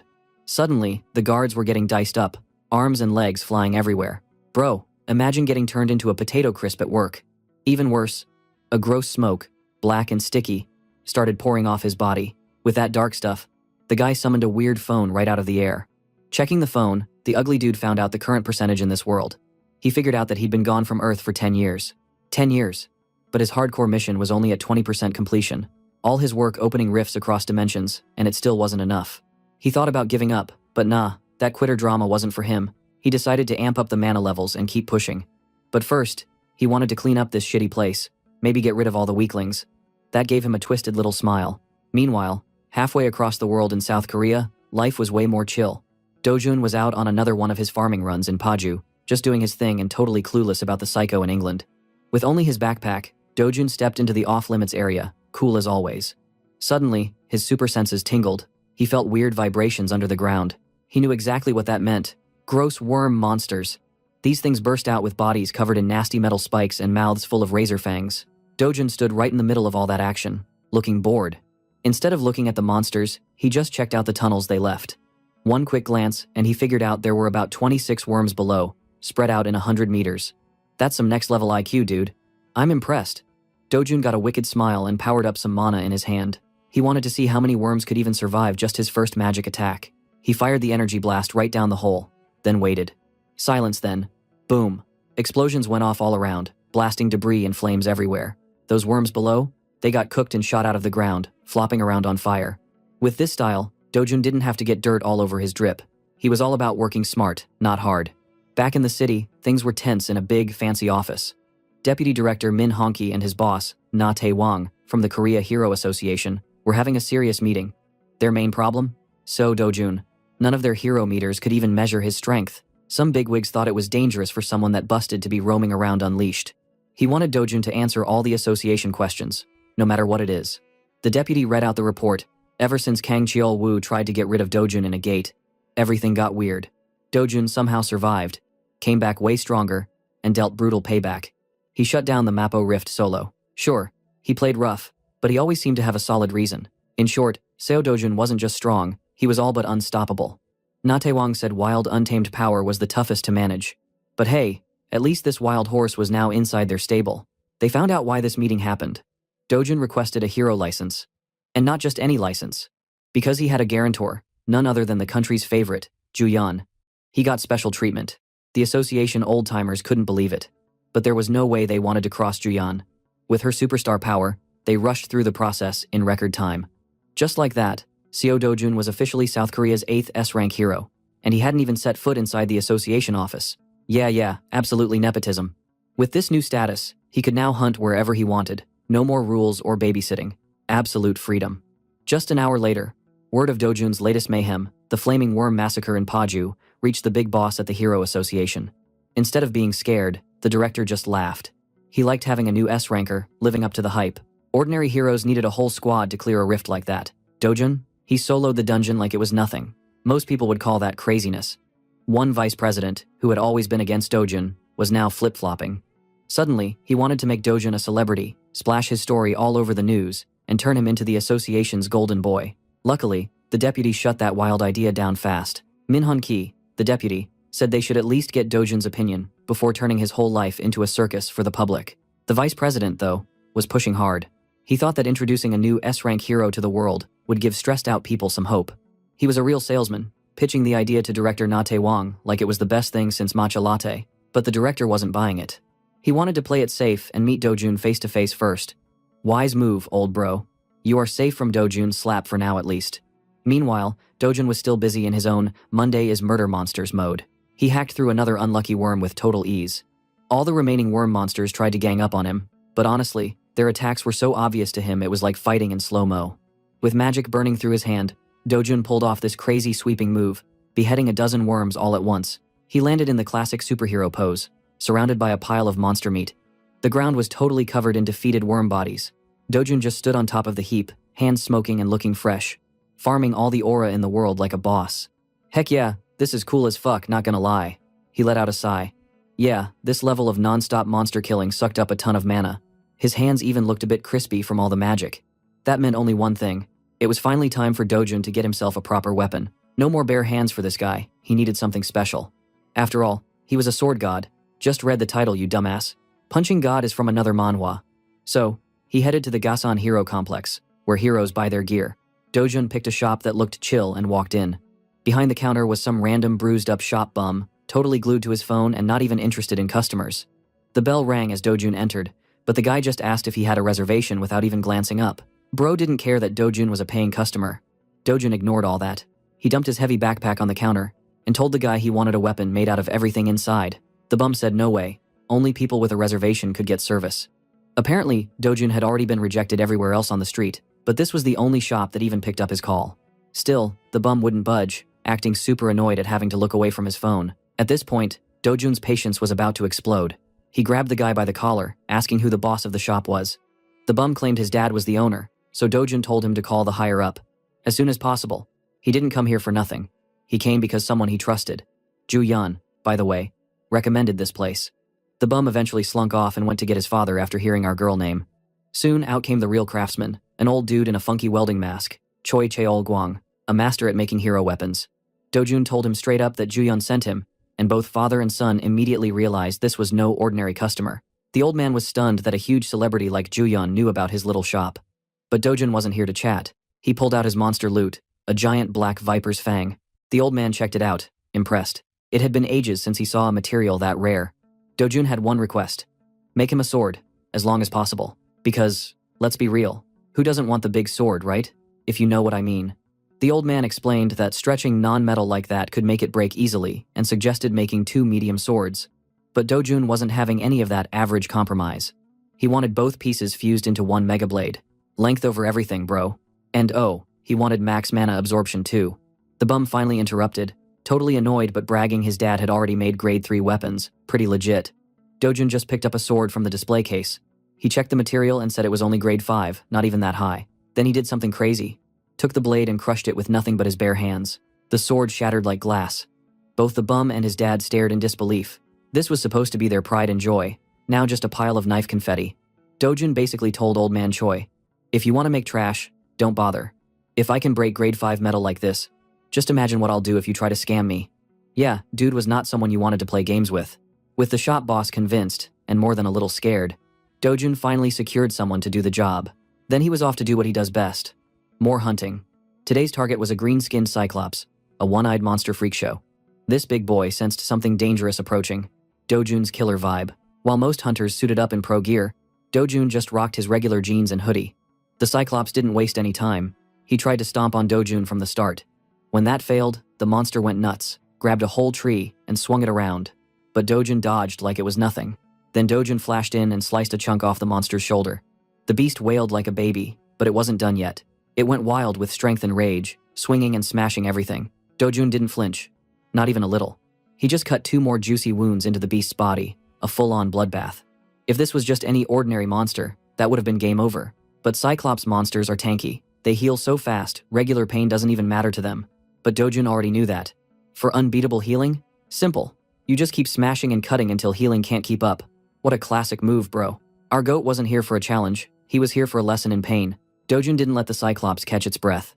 Every time it tried to heal up, he scratched, sliced, and basically filleted the monster like he was in a sushi bar. For the grand finale, he chopped off the beast's head and nailed a superhero landing. Again. Blood everywhere, but the job was clean.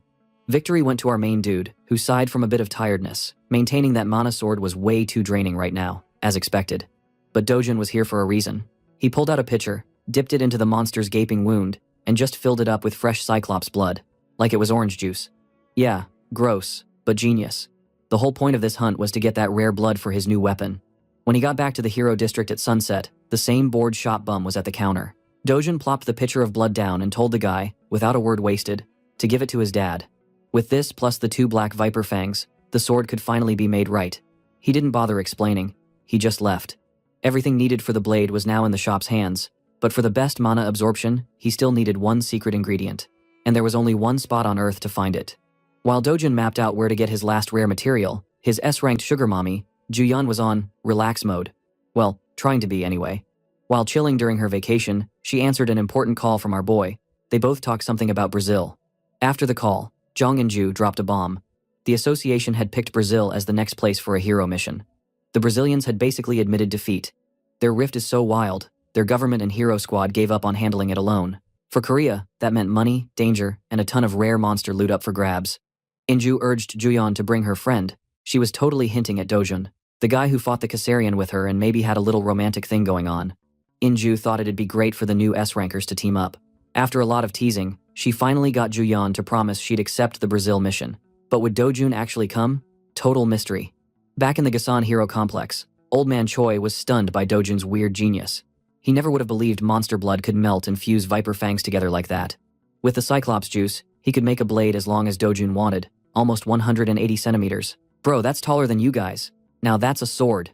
Dojun wanted it two-handed but still usable in one hand, and he said, "Make it 5 kilos heavy." The old craftsman warned, "Bro, that's no joke to swing with one hand. You won't just use it once or twice." Dojun didn't care. Those were his specs, and he stuck to them. Old Man Choi guessed it'd take 1 month to make and should hit grade 7 on mana absorption. Still, Dojun thought that wasn't enough. He needed the final boss level upgrade with that secret ingredient. He told the craftsman to just get the shape ready, and he'd bring the magic bling for the power boost later. Choi thought he knew what rare stuff Dojun was talking about and got legit nervous just thinking about it.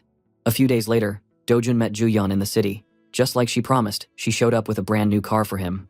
He stared at his fancy new ride and thanked her. And right there, Juyeon actually blushed hard, like the top hero of the country was suddenly a shy schoolgirl. Juyeon insisted, honestly, this was the tiniest reward for the insane tip he gave her. $1 million for a car? Chump change compared to what she gained. While Dojun admired his new wheels, Juyeon asked about his meeting with the stuffy old Hero Association executive. Dojun told her grumpily that the old dudes wanted to make his life public, but he demanded a super fat payout from them first. He kind of respected President Na Taewong's vision, but didn't like the political games. In the end, negotiation failed, and Dojun walked.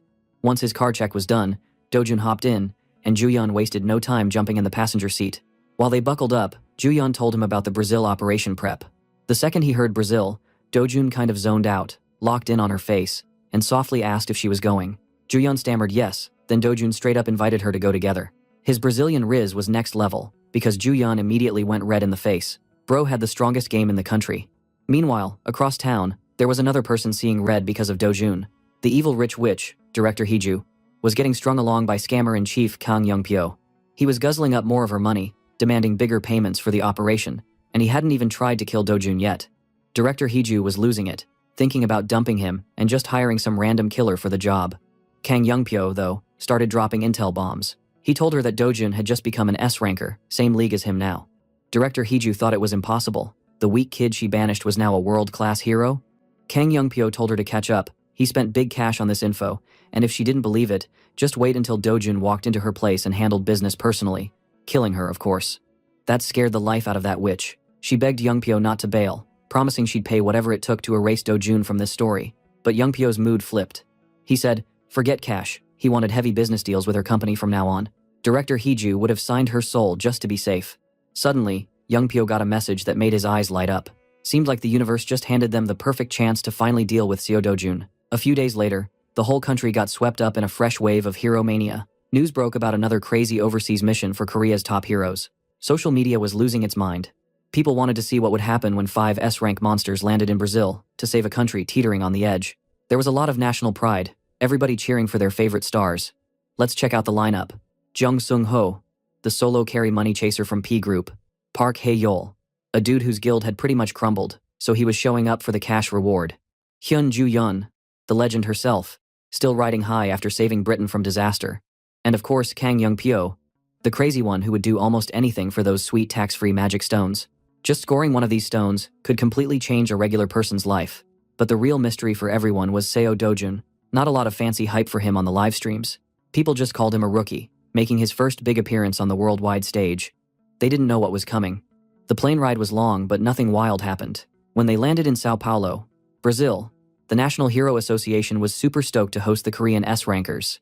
Koreans were the fastest team to answer Brazil's call for help. Some S-rankers didn't even bother with hotel check-ins. They went straight to the grind. Still, the Brazilian bosses were stressed. They were hiding a dark secret. Their own national hero, Morais, was dead. And he didn't die to some monster. Security footage said a human killed him, but nobody knew how. For now, they just needed everything to look chill until the joint mission finished. At the briefing, the Korean squad heard the game plan. But one S-ranker was missing, Seo Dojun.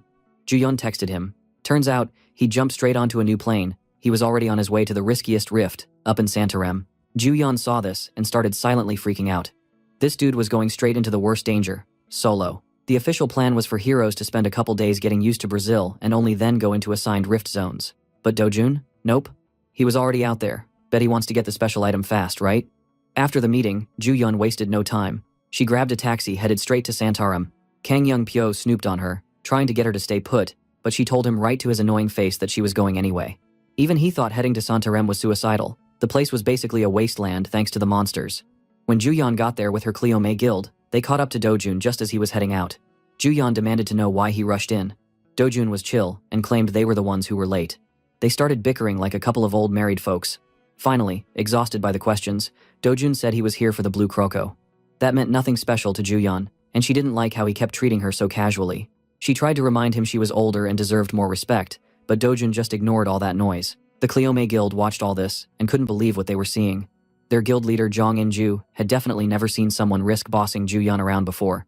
But as the group moved deeper into the rift, some A-rankers started to get nervous, feeling like the whole plan was too bold. But they figured with Ju-yeon around, they'd be safe. Still, it was Dojun who actually led. Some with no experience doubted him, but the ones who'd seen him in action before fully trusted his calls. Ju-yeon wondered if he was trying to clear the rift and save the day, but Dojun just laughed that off. He said he didn't care about hero stuff. He was only here to grab monster materials and squeeze maximum loot from the area. A few peaceful minutes later, the team hit their first big roadblock. The blue crocos. The hell? I thought blue crocos are like some kind of bird, not this freaking ass dragon wannabe. These things looked way meaner in real life. Even with a damn good guild, all they could do was defend and try not to get chomped. Things started getting dicey. That's when Dojun finally made his play. He calmly drew his sword, an expensive loaner from Old Man Choi, who knew exactly what Dojun was after. Then Dojun told the A-rankers to move aside and enjoy the show. He honed in on the crocos, aimed, and shot forward like a missile. He swung his sword in this flash-quick single move, and it was like an anime slash. He said, "Breath of water. First form, water surface slash." After that, he had already passed through by the time the crocos got ripped to chunks. Everyone just stared as the big monsters dropped, sliced to bits. The doubters were humbled, and the fans were cheering inside, feeling totally dumb. The mysterious rookie was actually the strongest one there. After that, the group made it to their next stop without much trouble. Once it was dark, the guild set up camp. That night, nobody could shut up about what they'd just seen. So Dojun, one-shotting a whole group of blue crocos without even breaking a sweat. People were eating dinner, but all anyone talked about was the new S-ranker who made monster hunting look like a joke. Not many outside the inner circle knew, but he beat the Kassarian the exact same way. Meanwhile, Dojun wasn't worrying about gossip. He was by the fire, watching his weird steak cook. Ju-yeon came over, asking if he'd finished prepping the blue croco hearts, the stuff he actually came for. His coolers were already full of the hearts, all packed up and ready for forging. Ju-yeon couldn't figure out what monster hearts would be good for. She suspected Dojun was on another level of genius or just crazy. She glanced at his pan and saw him grilling some freaky-looking meat. "Ew, disgusting shit. Definitely not beef," Dojun explained, super casual. That he was grilling blue croco meat, and even offered her a taste. The dude could have eaten regular food, but he chewed up that monster steak like it was the world's best BBQ, using his knife as a fork and barely blinking at the odd looks. Even Jong In-ju was weirded out, watching the so-called rookie leader eat like a wild animal, while the rest of them sat on perfectly normal food. After gagging a little at the thought of grilled blue croco meat, Hyun Ju-yeon's curiosity got the best of her. She picked up a slice, stared at it like it could bite back, then finally took a smallest bite you've ever seen. Jong In-ju wanted to stop her, but Ju-yeon trusted that Dojun wasn't about to poison her. She braced herself, but after that first taste, she was shocked. It was actually delicious. Who would have guessed monster meat could taste like a high-end restaurant in this hell zone?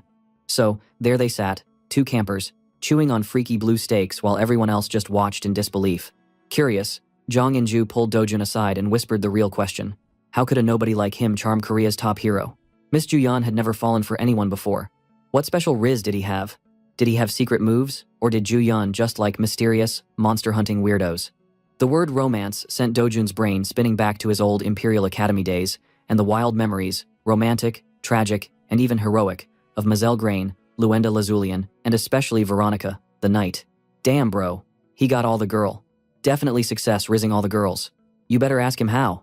Dojun got lost in nostalgia until In-ju's whisper shouting yanked him back. For his answer, Dojun said Ju-yeon was just a moth to his flame. In-ju almost died from secondhand cringe. But hey, the knight felt playful and friendly. Even Dojun had a smile on his face and laughed with his weird little hero crew. Meanwhile, back in Sao Paulo, Kang Young-pyo was living in high style. Big room, soft sheets, plenty of drinks. But his thoughts couldn't escape the question. Why was Ju-yeon in such a rush? He checked in with his assistant about which monsters in the Santarem region actually paid out, but nothing looked special. Every monster related to Seo Dojun kept breaking the rules. All this weirdness made Young-pyo's suspicions grow. Suddenly, he got a call from Director Hiju. She wanted to know if the job was done. He wasn't surprised. She sounded super stressed, and he poked to find out what was up. Turns out, the T-Group chairman had finally heard about Dojun being an S-rank hero and was telling the boy to come home. Director Hiju started freaking out that the old man might get involved. Young Pyo took a weird amusement in her anxiety. He promised her that Seo Dojun would not be coming back to Korea, and she seemed relieved at last. Then he looked at his map and sent a message to Takashi. Dojun running off by himself just made young Pyo's job 100 times easier. Sunrise in Brazil, the expedition team pushed further into the wild with Dojun leading the way. Ju-yeon had the map, playing navigator, and kept warning Dojun about the danger if he went deeper into the jungle, especially because of the lynx. This thing wasn't just a big cat. Its cries could stun your mind, paralyzing you on the spot. Most hunters wouldn't go anywhere near it without protection. Ju-yeon handed out earplugs to everyone, begging Dojun to wear some too. These weren't just any plugs. The info came straight from Brazil's own hero. But Dojun was having none of it.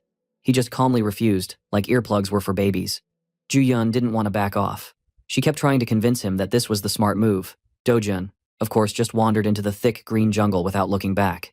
After a full day of sweaty, bug-infested trekking, the team finally reached the lynx's den. Night fell, and the full moon glowed over the forest. The lynx appeared, an overgrown, psycho-looking cat with glowing eyes, staring them down like fresh meat. The Cleome Guild panicked. Inju told everyone to cover their ears and get ready for hell. The beast's legendary cry was coming, and nobody wanted to deal with paralysis. But not Seo Dojun. Nah. He just stood there, eyes locked with the lynx, not moving an inch. This wasn't prey meeting predator. It was two big bros with monster auras seeing who was really in charge. In that stare down under the moonlight, the rest of the world disappeared. For a moment, it was just Dojun and the lynx in a deadly contest. Like the winner will be a fucking alpha or something. Then, the lynx let out this wild, scary howl. The sound was so strong, shocking everyone there. Ju-yeon and her squad felt their heads hurt so much. The sound from the lynx really messed with them. Everyone covered their ears and looked like they were dying from the pain. But then, something weird happened. Ju-yeon looked at Dojun and got all shocked. She saw that our boy was doing nothing. He was just chilling, not even covering his ears. This dude was so calm, he then took a stone, and an orange flame just popped up in his palm like magic. When the lynx on the tree kept letting out a big roar, Dojun, like a total boss, flicked that stone in his hand at that monster. But that lynx dodged the attack and ran away. Everyone freaked out and chased the monster. But damn, the lynx lured them into its nest. A bunch of lynx came out. They looked angry, just as creepy, with glowing red eyes. One lynx used its power, and its eyes started to glow even more. Ju-yeon, Inju, everyone, was caught looking right at those eyes. Ju-yeon felt the stare and freaked out a little. Dojun suddenly popped right in front of her, covering her eyes with his hand. Now that was smooth. Our boy knew what was up. He told her that it wasn't just the lynx's sound that messed with people. It was the lynx's eyes that could freeze your mind. Now that's some next-level monster power. Ju-yeon looked super surprised, but Dojun was already ready for the next fight. He told her to keep her eyes closed, just for a bit. Now Dojun pulled out his giant sword. A fiery orange energy started swirling around him and the sword. It looked insane. He wondered if this was his limit for now, but he didn't stop. The fire around his blade got even bigger, making a huge arc of light. He started to do some special sword technique from his family. When he swung the sword, his eyes glowed, and the energy just exploded out from the blade. The guild member basically lost it. People said that this looked way too dangerous, and honestly, it kind of was. Dojun attacked straight at the lynx and exploded in a big wave of fire. Everything in front of him was hit by this shockwave. Ju-yeon had to cover her face from the blast. The jungle right there was just gone. The land smoked, leaving a deep dark hole where the trees used to be. All the monsters were wiped out. That was fast. So many lynx were down, lying on the ground with smoke coming from their bodies. It was totally dead. Ju-yeon couldn't even believe it. This was impossible for her to understand. She was just staring, like, dude, did this actually happen? But wait, one of the lynx monsters, hurt but still alive, tried to stand up. It was shaking and looking at Dojun with those crazy red eyes. Our boy didn't mess around. He walked right up, and with a super fast move, took it out with his sword. He was cold about it. He looked at the dead creature and decided to take its glowing red eyeball. Yeah, he actually took the eyeball out. He said he needed it for something later. After that, everyone walked together. They looked like their minds were completely blown. People whispered that this was insane, that it was not even at a human level anymore. A guild member wondered if Dojun was even stronger than the famous Shabri Alphonse. Someone else said maybe he was on the same level as Cain Lester. But bro, Cain Lester was known as the strongest hero in the world, so some people said that was too much. The group kept walking through a dark, swampy part of the jungle. It was creepy, and it got worse because they saw undead walking through the water. These undead looked like gray zombies, and their red eyes glowed in the night. A guild member joked that the undead could not read the mood. The other one said it was because they did not have brains. Good one. But the undead didn't really care. They started rushing toward the group with their mouths wide open, creepy as fuck. Yet the goat Dojun did not even flinch. He moved so fast nobody could keep up. He just punched that disgusting monster with his bare hand. He chopped off heads, broke zombies in half, and killed all of them. It was like he was playing a video game on easy mode. He finished it off by smashing the last undead's head into the ground. Black goo went everywhere. People could only just stand and stare. Dude, they were all totally shocked. Later, while they were still walking, Juyeon came over to Dojun.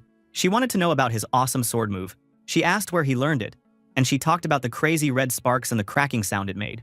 Our protagonist just kind of paused and asked if she wanted to learn it. Juyeon said she did, of course. But Dojun told her that in a peaceful world like this one, nobody would ever need that skill. He wondered when she would ever use it. Juyeon got a little annoyed. She said there was a limit to how dismissive a person could be. She reminded him that she was also an S-class hero and said she would probably need to use the move at least once before she died. She wondered if maybe Dojun just didn't want to teach her. Our boy stayed quiet. She looked pretty hurt by that and said maybe he did not care about her at all. Inju whispered that those two were just fooling around. Yeah, no matter what, they look like a couple. Juyeon stomped away looking angry. But Dojun just watched her go, with his face looking totally blank. Then Inju said it was time to get out. People looked pumped. The group walked toward a weird black and purple rift. This was their way out of the dungeon. Inju thought to herself that it was all thanks to Mr. Dojun that nobody got hurt, and that next time she came here, she could beat this place even faster. But then, right after Inju stepped through the rift, she suddenly stopped because she heard people scream in Japanese that they would kill someone. That was a surprise, right? She recognized this Japanese voice. The voice kept yelling about how someone dared to get in his way. There, Dojun nonchalantly covered Juyeon while she was blushing hard. The fuck is happening? On the other side, there was another group standing and blocking them. The new group had a really big, tough guy leading them. The leader was Ryoma Takashi. He looked like a total Yakuza boss and was super muscular. He was an S-class hero, the master of the super strong Empire Guild from Japan. Takashi said that he wanted to enter the gate today, but now Dojun's party was in his way. He told them to go away before he smashed their faces.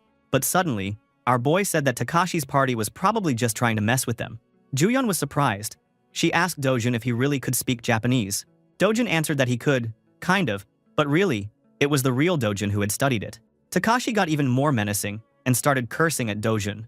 One of Takashi's henchmen got mad and shouted that Dojun should apologize and bow right now because their boss was a big deal. Yet our boy just told them not to bother and to get lost. Juyeon thought to herself that the Empire Guild was one of the top 5 guilds in Japan, but they were also known as serious troublemakers because of their gangster Yakuza roots. She thought that, no matter how strong Dojun was, maybe they should just avoid these guys.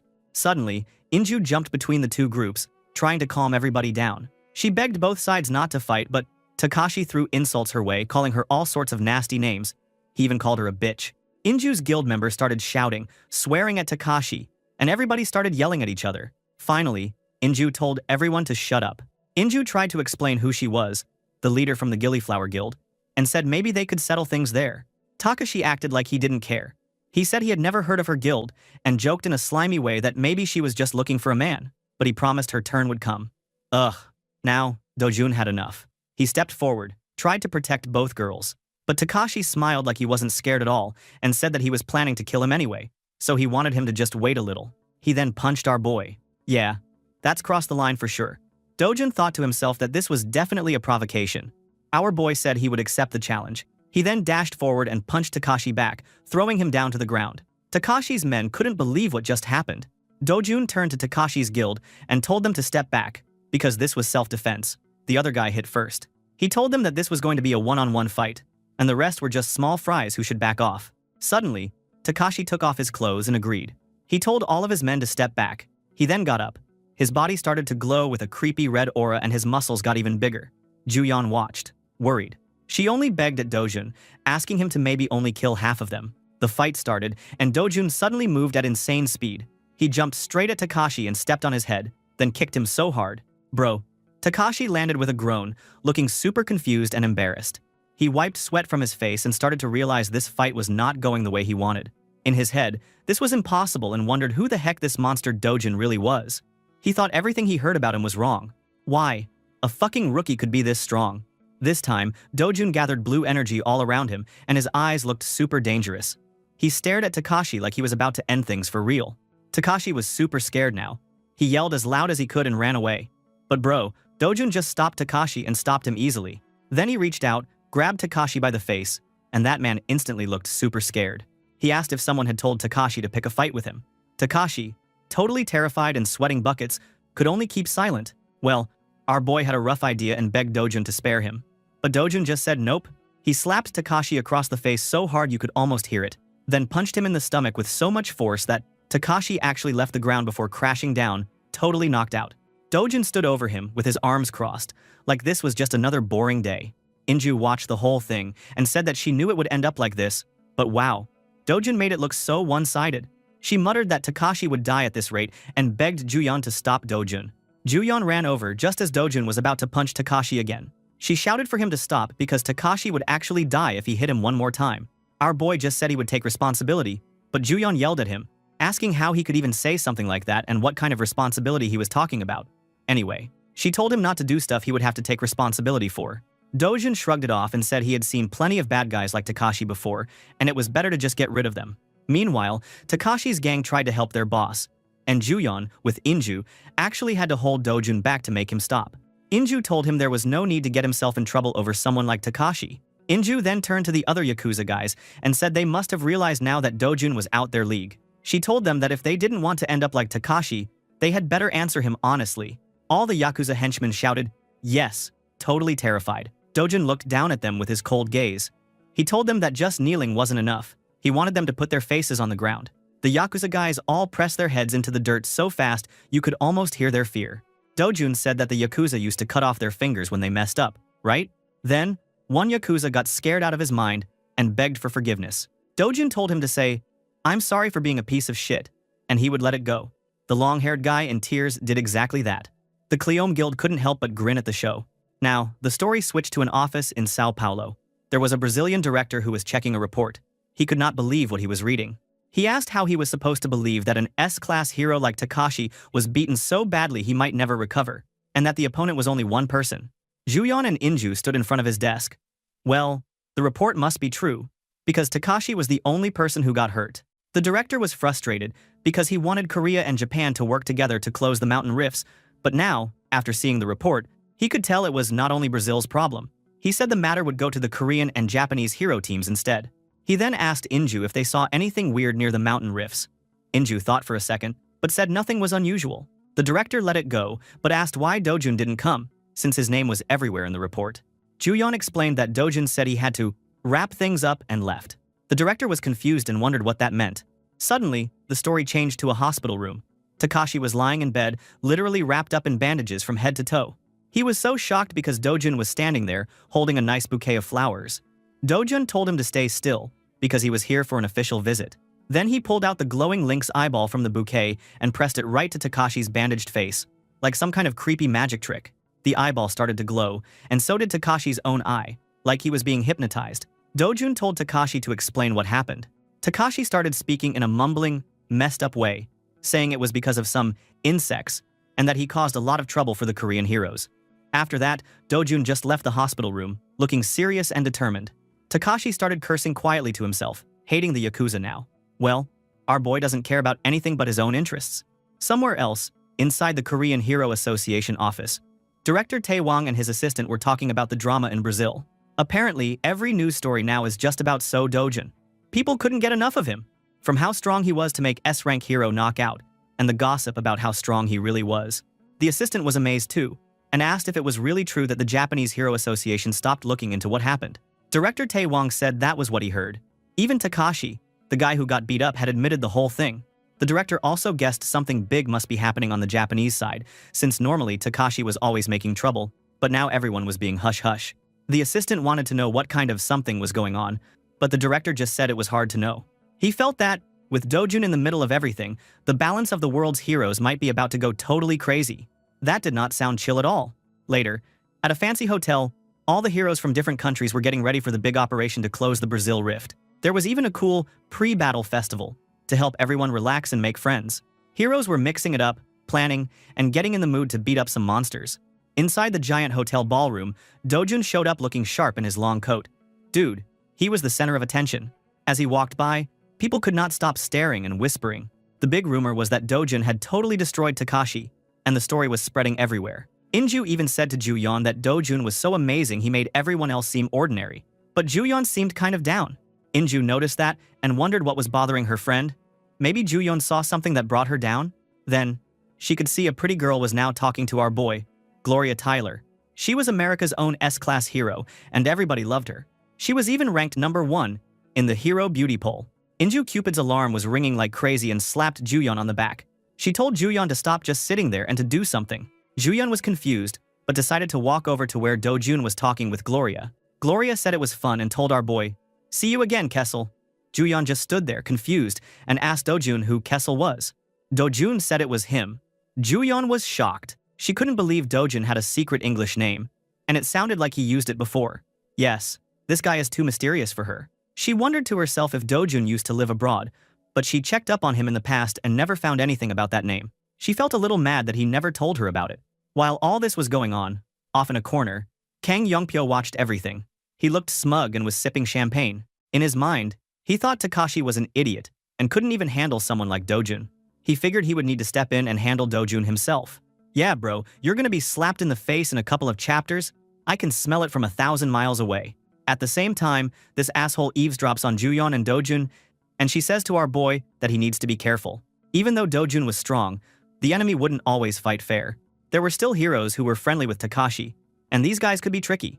But Dojun just said, "Enough," and told Juyeon not to worry because all those types of goons would not be a problem for him at all. While saying this, he smiled and looked at Yongpyo as if he was directing all of this to him. Yongpyo overheard and got so mad his eyes almost lit on fire. He swore to himself that he was going to take Dojun down with his own hands one day. Next, the scene moved outside near Santarem at the huge dark rift. The Cleome Guild stood in front of it. Inju said she had never seen a rift this cloudy and dark before, but another member wasn't worried. With 2 S-class heroes around, they thought there was no way anything could go wrong. Well, Inju agreed, rallied the guild, and everyone got fired up to go inside. They were just full of confidence. Bro, maybe a little too much confidence. But as the group entered the rift, Dojun stopped and looked around, acting a bit tense. Juyeon noticed and asked what was wrong. Our boy asked them if they don't feel anything right now.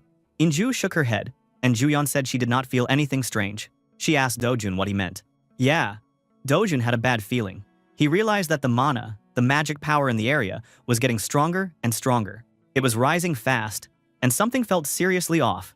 Meanwhile, deep inside the rift, an unknown shadowy figure was standing around with glowing eyes, holding a phone. On the screen, there was a number, 23.51%. The shadowy figure said it would not take long for the percentage to hit 30% and called everyone pathetic insects. If they all just died, it would be easier. Then, Cleome Guild started feeling sick. One member said their body felt heavy and it hurt everywhere. Another said it was hard to breathe. Someone else realized that the mana was even thicker than in the Patesia forest, which was already famous for being super dangerous. Juyeon watched Dojun and realized this was the first time she had ever seen him look so worried. Whatever was inside this rift, it was definitely something new and crazy. A real problem, bro. After that, Inju tried to get everyone to chill out even though their bodies felt heavier and weird. She said that this was probably just something about this rift zone. No big deal, right? But nobody should lower their guard. She also told Juyeon to help protect the group and asked Dojun to do the same. Dojun just said that sounded good to him. Juyeon also agreed this was the best plan until they figured out why everything felt so strange. Inju kept reminding everyone that their goal was to close the rift, no matter what happened. She told the team to stay on high alert and move out. The whole Cleome Guild yelled that they were ready, sounding pumped but also nervous. The group started to move deeper into the rift, going slow and watching for any trouble. Not gonna lie, it looked sketchy. Then, the scene switched over to another spot in Brazil, the Manaus Rift Zone. Here, there was a joint team of French, Korean, and Brazilian heroes trying to hold things down. Out of nowhere, this team got swarmed by killer bee hornet monsters. Bro, these things were flying, stinging, and tearing the heroes up. One French hero shouted that normally even C-rank heroes could beat these monsters, but now everyone was getting destroyed. His teammate looked totally freaked out. It got real ugly for them. Even the A-rank heroes, who were supposed to be super tough, were struggling hard. One A-rank with spiky hair fought back, but it was obvious he was losing. In his thoughts, the French hero realized that something was wrong. He felt heavy too, and ordinary attacks from these monsters felt super deadly. He worried about how many people were even going to make it out alive. Back to our MC, his group ran into a bunch of black orcs. These orcs were huge, muscular, and had scary glowing red eyes. One Cleome hero thought it was weird because these black orcs were way too strong compared to normal. One guild warrior decided he wasn't scared and jumped at an orc, yelling like he was in a superhero movie. He hit the orc, but the orc barely even noticed. Annoyed, the orc swung a massive battle axe at him. Juyeon had to push the warrior and another guild member out of the way before they got wrecked. The man she saved thanked her, shocked that she moved so fast. Juyeon warned everyone not to rush in without thinking, "Bad idea in a place like this." Then she jumped high into the air, her whole body glowing with a purple aura. She kicked one of the orcs right in the head and actually staggered it. The orc was super pissed now and tried to smash Juyeon with its axe. She was ready to block, but another orc came from the side. With her slick move, she made the orc kill its own friend. And then, as a finishing touch, she killed the other orcs. Looking at that, all the guild members watching thought to themselves that So Dojin's power made everyone forget Juyeon was also an insane S-class hero. She was super strong. But even so, the orcs were dangerous. Another orc came, but right then, Dojun showed up like a hero from an action movie and punched the charging orc so hard its head exploded. That was epic. With Dojun and Juyeon leading the charge, the rest of the team finished off the orcs pretty fast. Inju looked around and realized that if things were this tough at just the entrance, closing this rift was not going to be easy, even with both S-class heroes on the team. After the fight, Dojun knelt down by one of the dead orcs, with Juyeon beside him. She asked him what he was staring at. Our boy asked if she noticed something that looked like a black ripple on the orc's body. Juyeon was confused, but Dojun said she had to pay close attention to see it. If you didn't focus, you wouldn't notice a thing. Then they both saw it. A faint, dark purple energy moving like a ripple from the dead orc's body. Juyeon was shocked and wanted to know what that was. Dojun explained that this was why the orcs were so strong. He wondered out loud why something called dark mana was showing up in this place at all. The rest of the Cleum team watched with worried faces. Something was going on, and it wasn't good. Whatever this dark mana was, it looked like a real problem, and things were only going to get harder from here. Deeper inside the dungeon, they got attacked by a pack of swamp ghouls. These monsters looked like giant puddles of sludge, but way scarier. The guild member tried to fight back, but their attacks just did not work. The ghouls would get smashed apart, but then they'd just ooze back together and keep fighting. The Cleome guild members were freaking out. Some of them couldn't even believe what they were seeing. One man got hit by the monster, and his gear was broken. People were freaked out. Even the strongest protective suits were getting torn open by these things. They realized fast that these new monsters were way too dangerous. The team was starting to get swamped by the ghouls, and everything felt hopeless. Someone yelled out, totally confused, asking what the heck was going on here. Now, Inju had to step it up. She spun around with her weapon and cut through a bunch of monsters at once like she was in an action movie, but even she was worried. She thought to herself that if these normal swamp ghouls were this strong, then something called Velkara would be insane to fight. Inju couldn't help but wonder if this rift was even weirder and more dangerous than they realized. At the same time, over in the Manaus Rift Zone, things were falling apart for another group of heroes. A survivor limped through the mountains, shaking in fear. He said that all the other heroes, even really strong ones from Brazil and France, were dead, and it was all because just a few Velkara monsters showed up. Dude, those things sounded like a real nightmare. Back in the thick of the swamp ghoul mess, Juyeon stared at the monsters as they kept regenerating. She asked Dojun about something strange with the Velkara. Dojun explained that this monster was filled with dark mana, and they really needed to be careful. Juyeon realized that dark mana must be the same black aura around the black orcs, and now it was around these ghouls too, making all the monsters stronger. Dojun nodded and agreed. Juyeon kept talking while blasting a ton of ghouls away with some crazy purple energy, and she started chatting about mana. She wondered if it was like the magic power you need to cast spells in video games. Juyeon was honestly shocked, so this time, mana was even real in this world. Dojun said yes.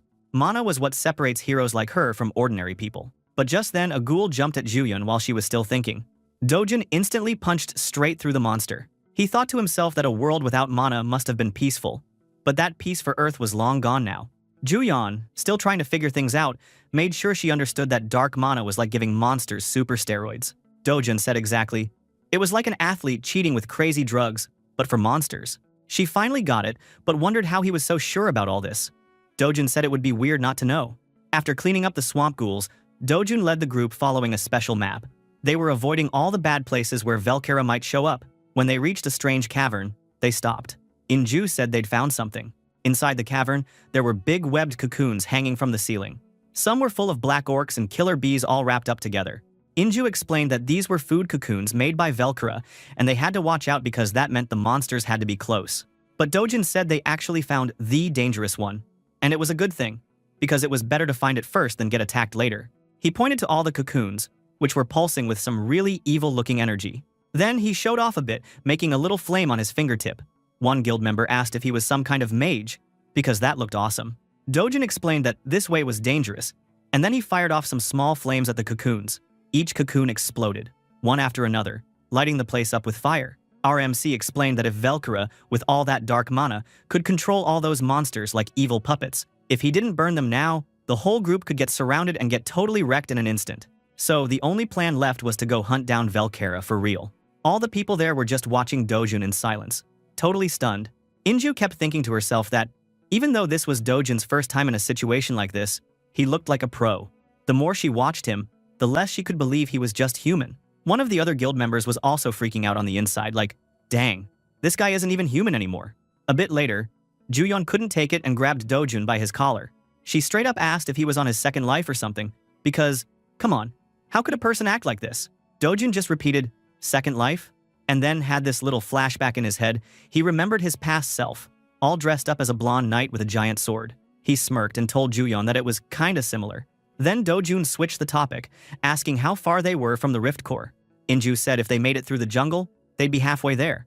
Our protagonist just nodded and said they could totally clear the place today. Yeah, not so fast, because Juyeon and Inju basically exploded. Bro, for Dojun it might be easy, but all the regular guild members looked exhausted and beat up. Most of them looked like they could barely keep going. Dojun said fine, they could rest. He would just go handle Velkara and come back. Before anyone could even argue, dude just vanished. Poof. Gone. In a blur. Inju and the rest were left standing there, eyes wide. How did he still have so much energy left? That was nuts. So now, Dojun was flying through the dark jungle, scanning every shadow. He spotted his target, the monster Velkara, which was a giant, nightmarish spider deep inside a clearing full of webs. Our boy drew his sword and went straight for it, dodging webs and slicing up Velkara's legs like it was nothing. The thing screeched and tried to fight back, but Dojun was just too fast. He landed a final hit, sliced the monster right in half, and hit the ground without even breathing hard. He thought maybe he felt good because of all the dark mana he absorbed. He didn't even feel tired. He then walked back through the misty forest and joined the Cleomi Guild again. Juyeon watched him like she was still dreaming and said she couldn't believe one guy beat Velkara all alone. Inju felt the same. One man pointed out that Dojun didn't even look tired. Dojun just said there were no more monsters left in the jungle and told everyone to chill for a while.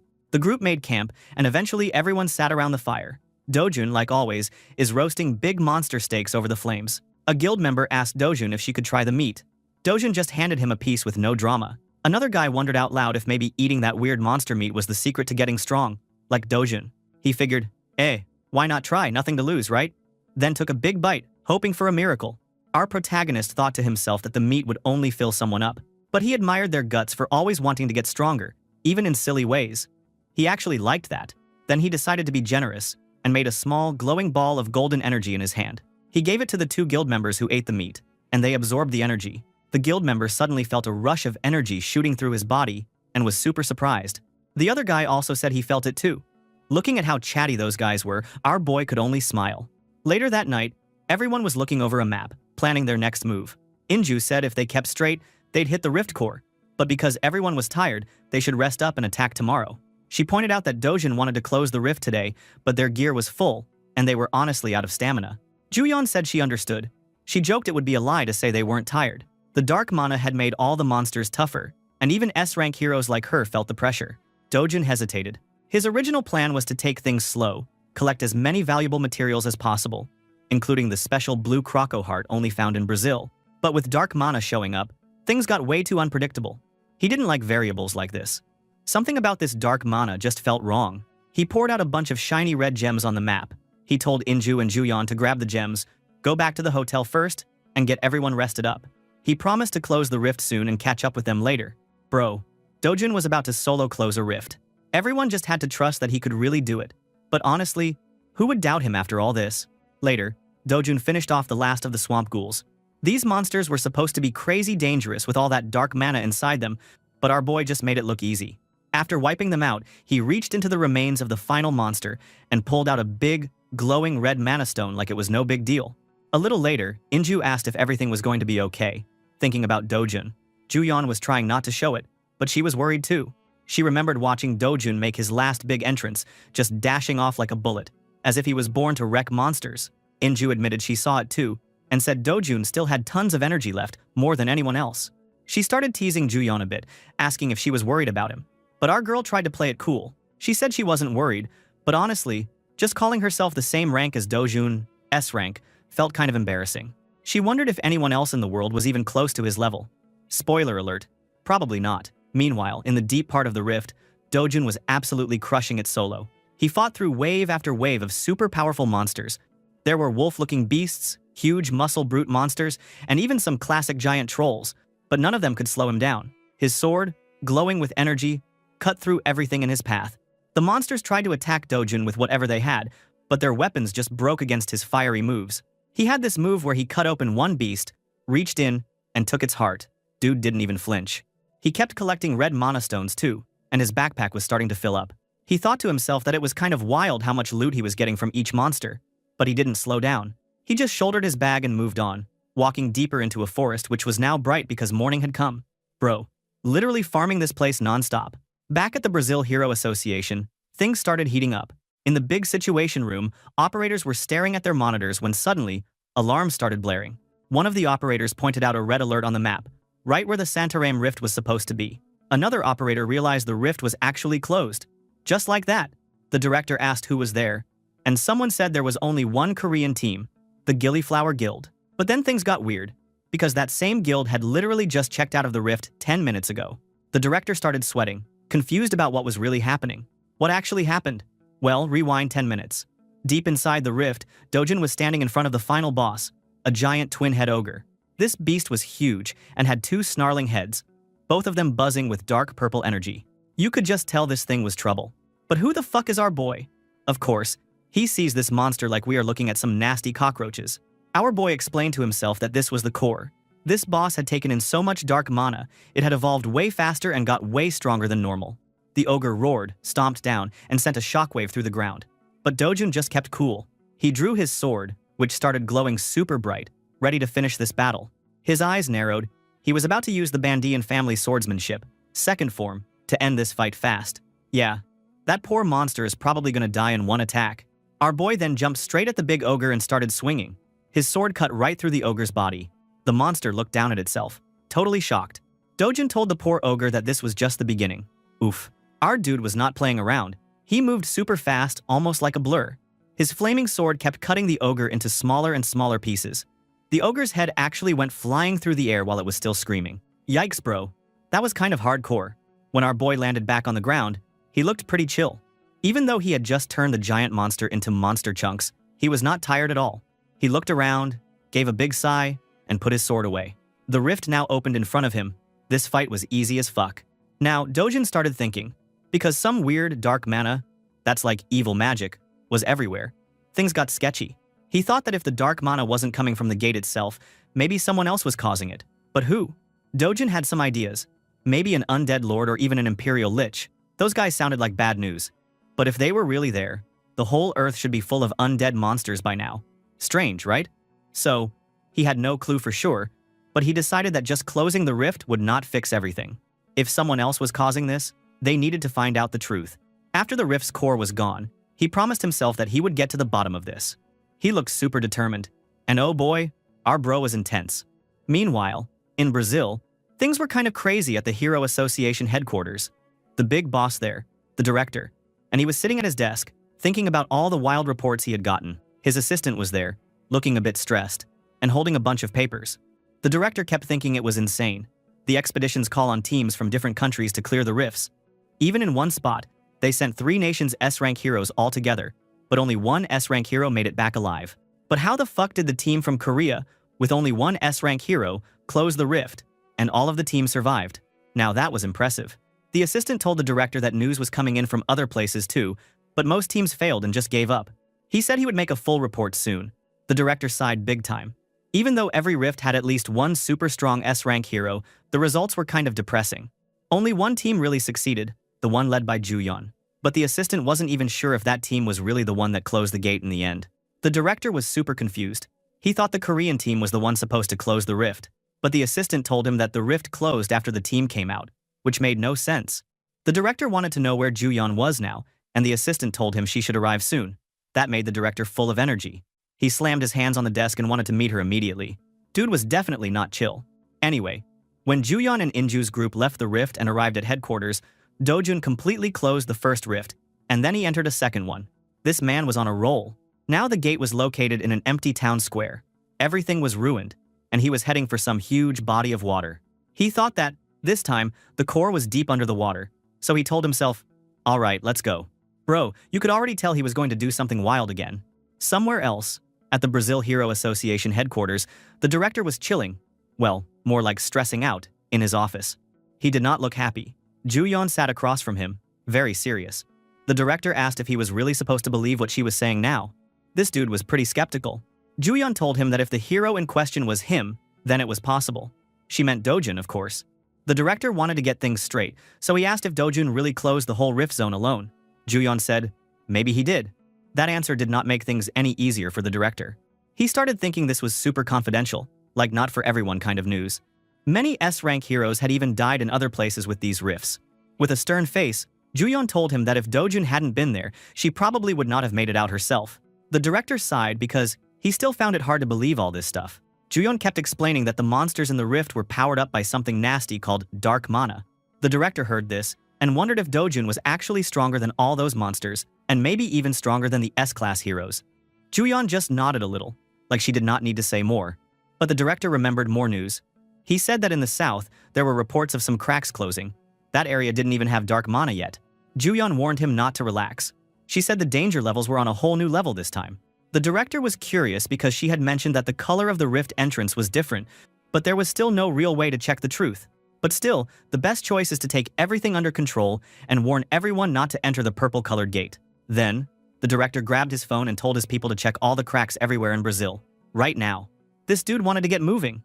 Juyeon then stood up, took out her own phone, and made a call as she left the office. She was calling Chairman Na Tae-hwang, the big boss of the Korean Hero Association. She was asking him if there were any changes in Korea with the dark mana situation. Tae-hwang told her it was the same as before and that there were no new reports. He also told her to stay sharp. Juyeon warned him that even S-class heroes could have a hard time if they had to deal with a bunch of monsters using dark mana. After all, she faced it herself. Chairman Tae-hwang thought to himself that if a boss-level monster powered up with dark mana showed up, the results would be scary. So, he knew they needed to get super prepared. Both of them were serious. This was no time for jokes. Meanwhile, at an underwater rift, Dojun was getting ready for some deep-sea action. He stood waist-deep in the water, looking like he was about to go scuba diving, but without the gear. Well, most rifts like this village with big water near it would have their core in water, like a river or lake. Problem was, most people could not breathe underwater. Only a few heroes had special talents for this. Like Ivan Rupert, he was a big underwater pro from New Zealand with underwater breathing powers, which sounded pretty classy. But Ivan wasn't here, just Dojun. So what he could do was just try to hold his breath and clear this gate fast. Anyway, Dojun could feel the dark mana lurking under the water. No time to waste! He jumped in and sank below the surface into the deep, dark place. It was really dark down there. He could tell right away that the water was like that because of all the dark mana. Suddenly, shadowy, eel-like sea monsters started swimming around him. But thank God that fish Netrol. Our boy thought he should first handle the weight to stand inside the water, and then get ready to resist any attacks. Then, as he was now able to stand out of nowhere, a giant armored sea monster called an Arachon came charging up from below.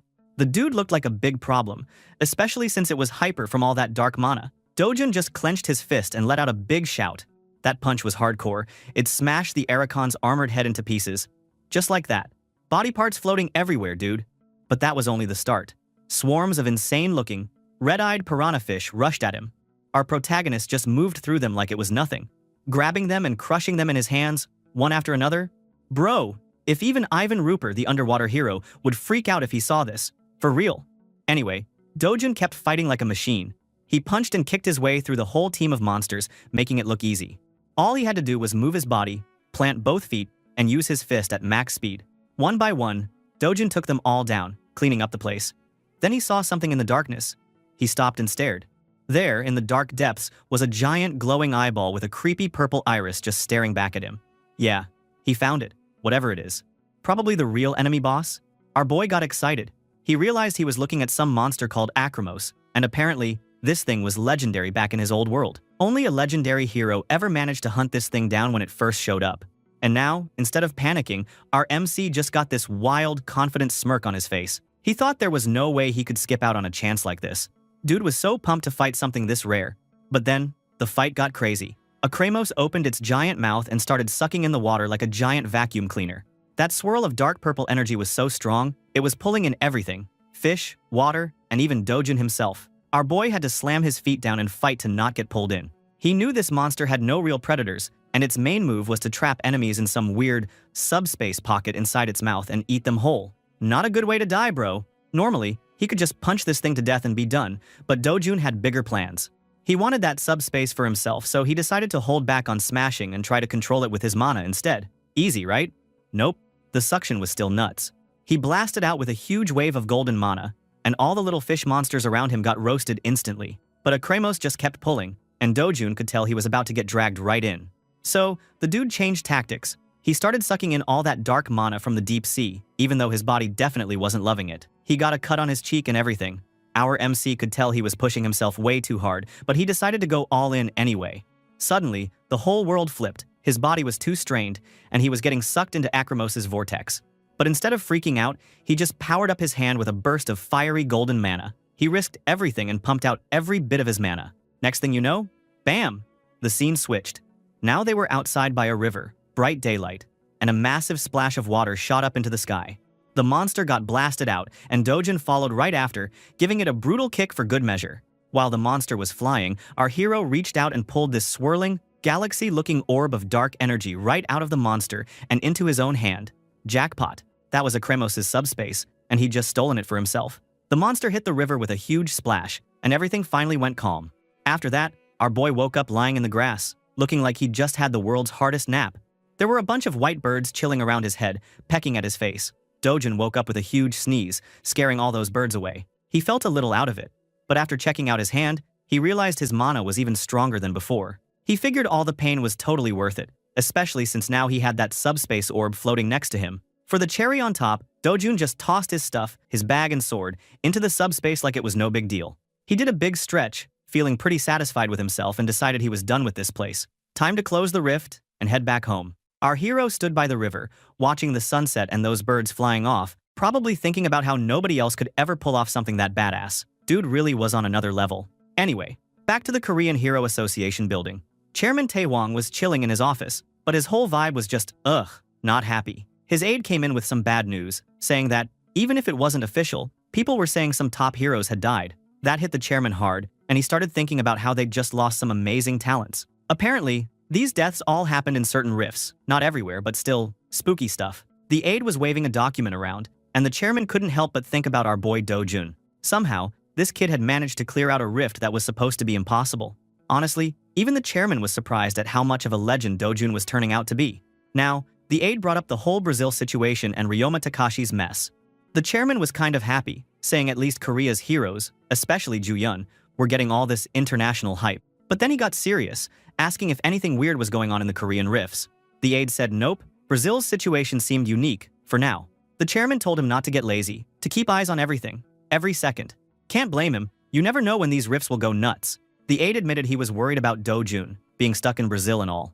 But the chairman just laughed it off, saying that if anyone should be worried, it was probably the Brazilian head guy, Chairman Lopez. He figured Lopez was about to get totally hustled by Dojun, like, to the point where the guy would lose his pants.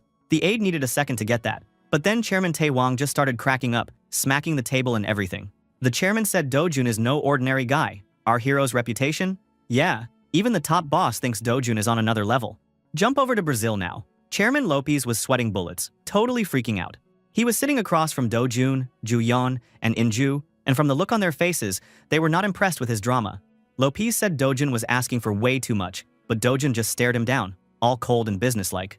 He basically told Lopez that if the deal was too much, then he'd just leave and not help anymore. That freaked the chairman out even more. He begged them to think about Brazil's safety, saying it was Dojun's duty as an S-rank hero, but Dojun just shut him down, saying he'd already closed 2 rifts by himself, and that maybe Lopez should talk to his own heroes about duty, since they hadn't done anything. Cold, bro. He even pointed out that Brazil's problems weren't his responsibility, and asked if they'd send heroes if Korea was in trouble. Of course, the chairman got real quiet at that. Suddenly, an assistant ran in, saying all the rifts near Santarém were now blocked off, no way in or out. That just made Lopez look even more desperate. Inside, he was thinking that if this happened again, Brazil was basically doomed. But Juyeon just smiled, like she already knew the answer. She politely told Lopez that if keeping Brazil safe was his #1 goal, then maybe Dojun's crazy offer wasn't so crazy after all. Lopez got the message and gave in. He called Dojun back in, even though he looked like he wanted to cry. Dojun laid it out.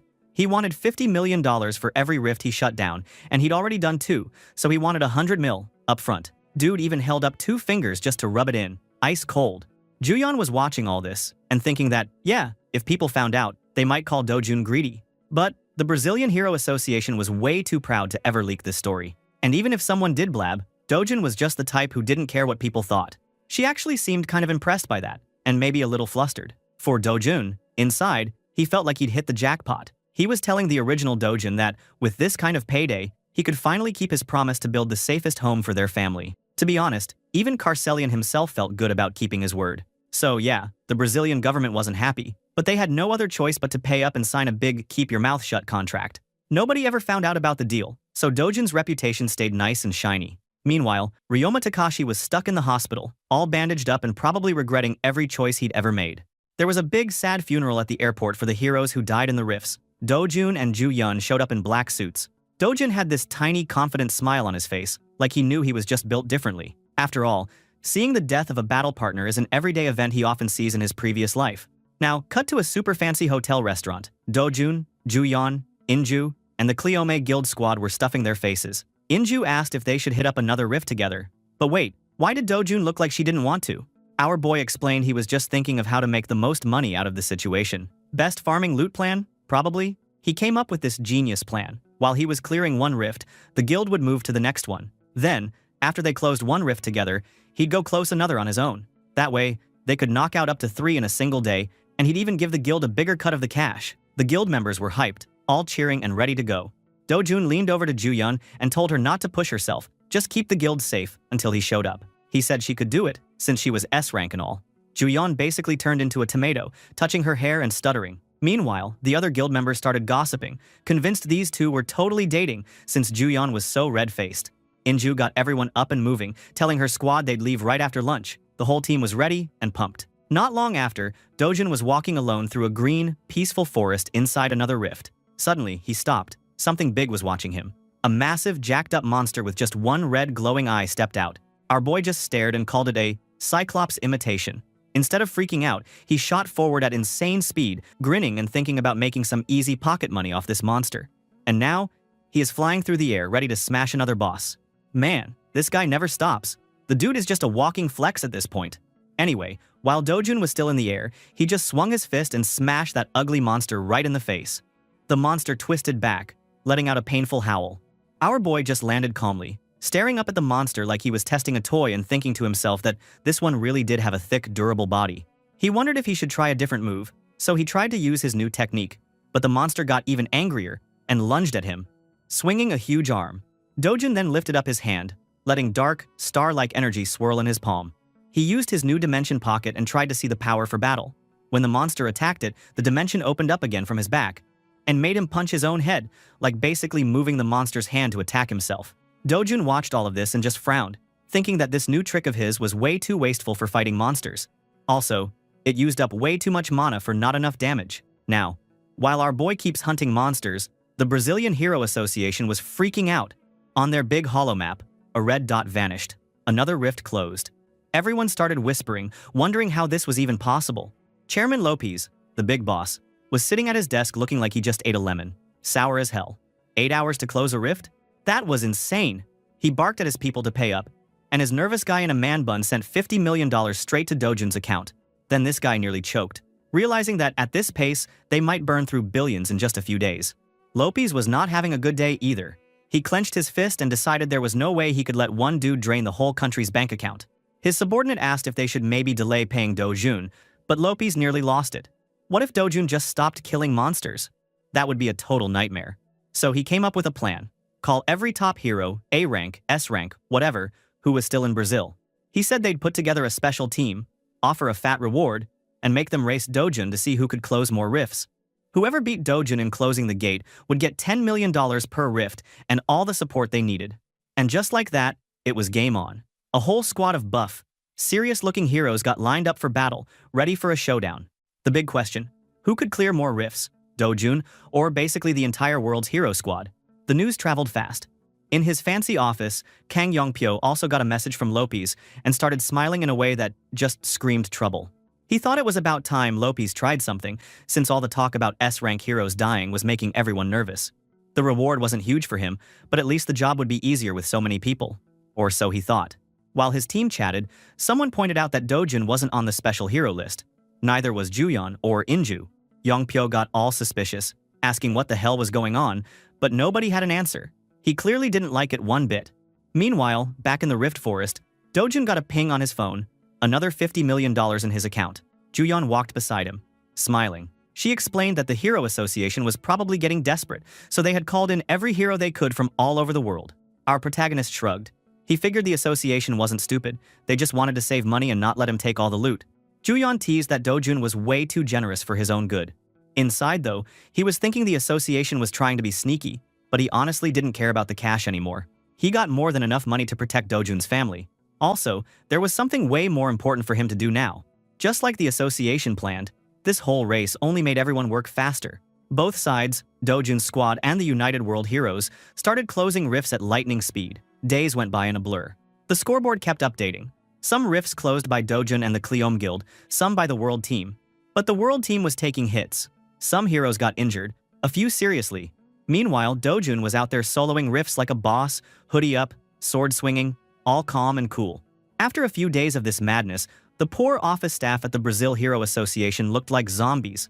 One dude's eye bags were basically on the floor. His coworker teased him for it, but the guy just sipped his coffee and tried not to cry. He complained that even coffee didn't help anymore. The rifts with dark mana were getting cleaned up fast, but that just left a bunch of other rifts sitting alone and getting weirder day by day. Nobody knew what would happen next, so the monitors ran 24/7, and everyone was on edge. Then, suddenly, alarms started blaring. The red dot on the map disappeared, and everyone got shocked, couldn't believe their own eyes. Somebody shouted that Rift Zone B41 was finally closed. The whole building just exploded with cheers. People were fist-pumping, high-fiving, even crying a little. One poor dude was bawling like he'd just won the lottery and survived a horror movie at the same time. That's how hard these rifts had been on them. Then, over in Chairman Lopez's big office, his right-hand man bustled in, practically skipping. He told the chairman they'd crushed it. They closed all the rifts within 50 kilometers of Santarem.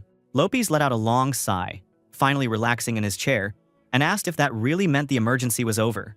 His guy said, "Yeah, all the rifts with that nasty dark mana were gone." Chairman Lopez nodded and started to relax, but then he stopped himself, thinking out loud that there were still some rifts left, but hey, one day without panic would be good enough for now.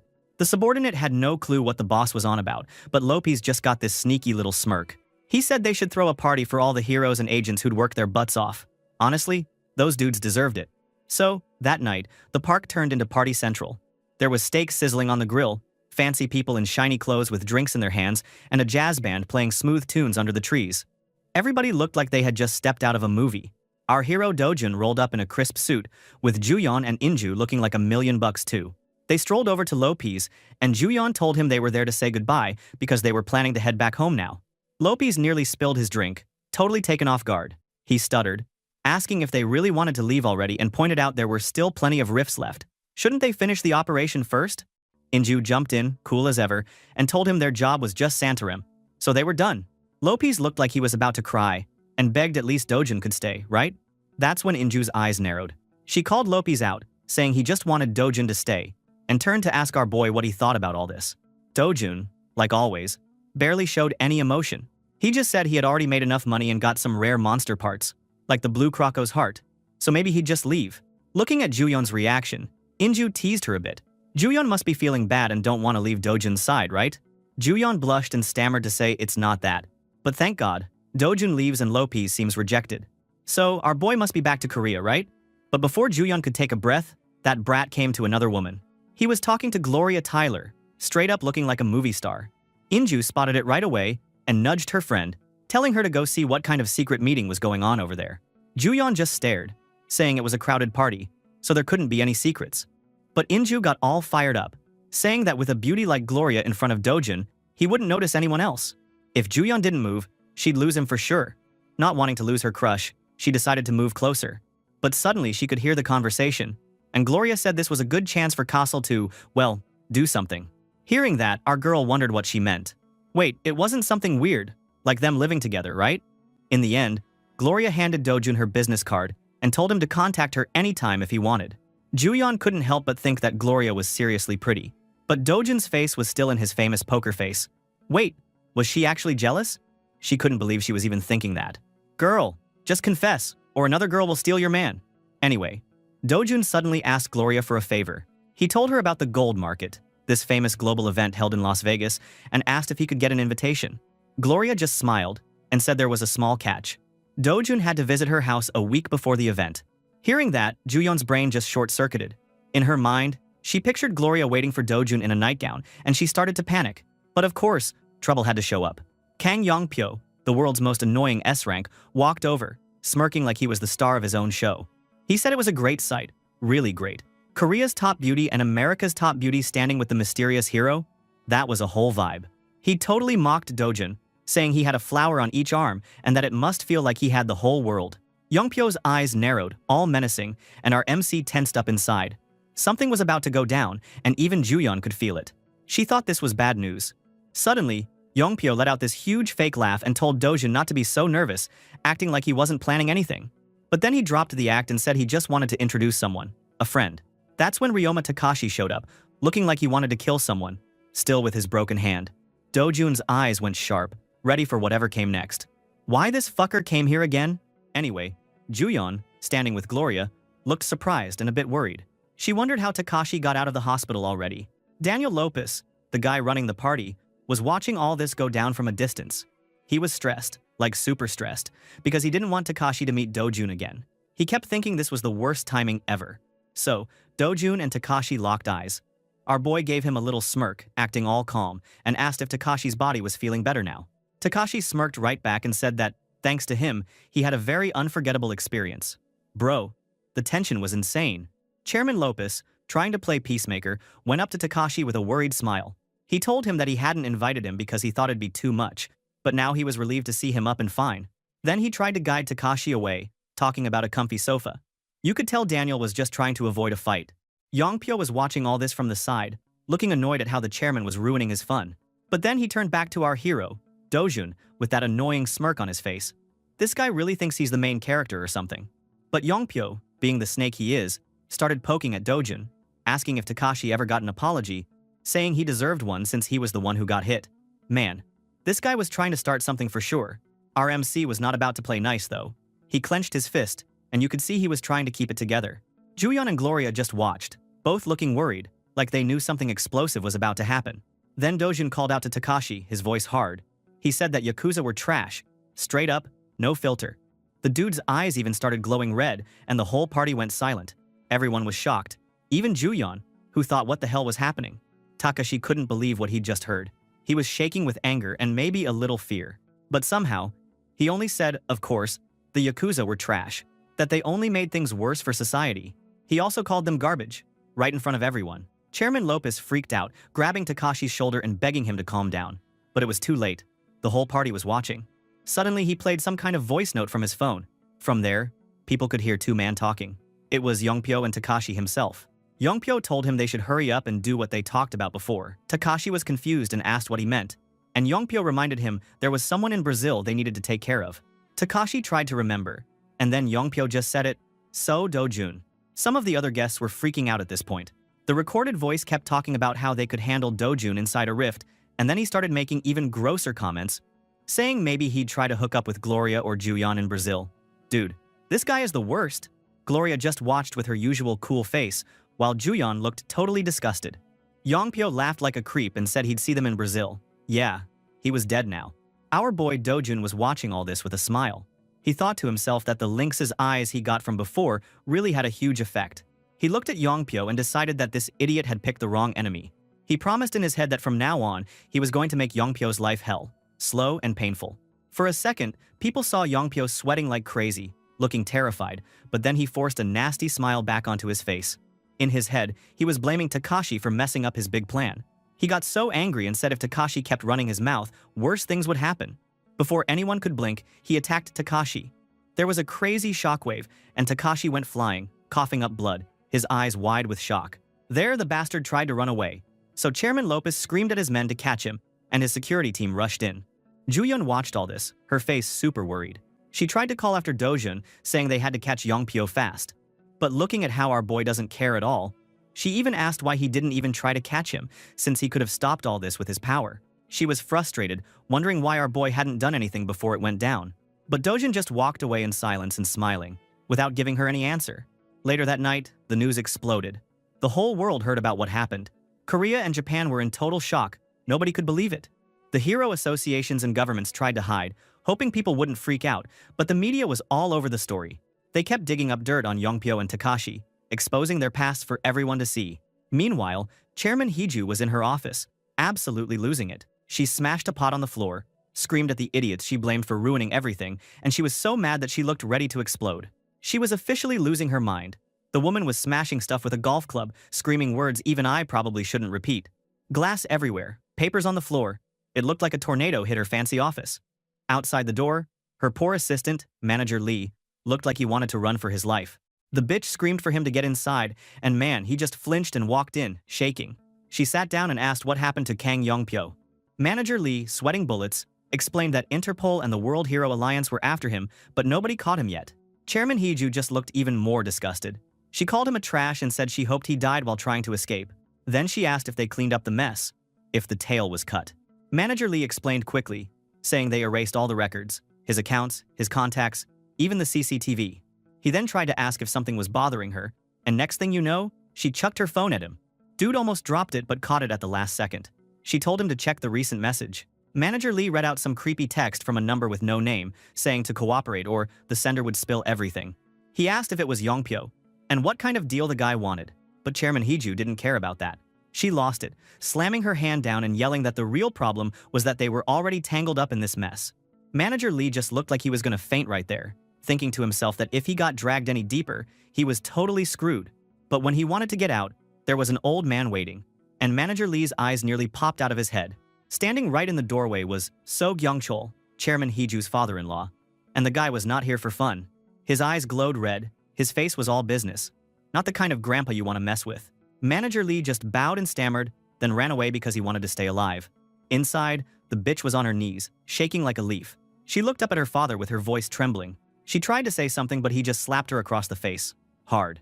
Blood started dripping from her nose and her eyes filled with tears, but he didn't care. He glared down at her and asked if he looked like some old fool sitting in the back room. Chairman Heeju tried to play dumb, saying she didn't know what he meant, but Gyung-chol grabbed her face and forced her to look at him. He told her that he knew she'd ordered Kang Yongpyo to get Dojun killed. That really shook her up, but his father kept yelling that his bloodline was an S-rank hero and that he needed to bring Dojun back home, no matter what.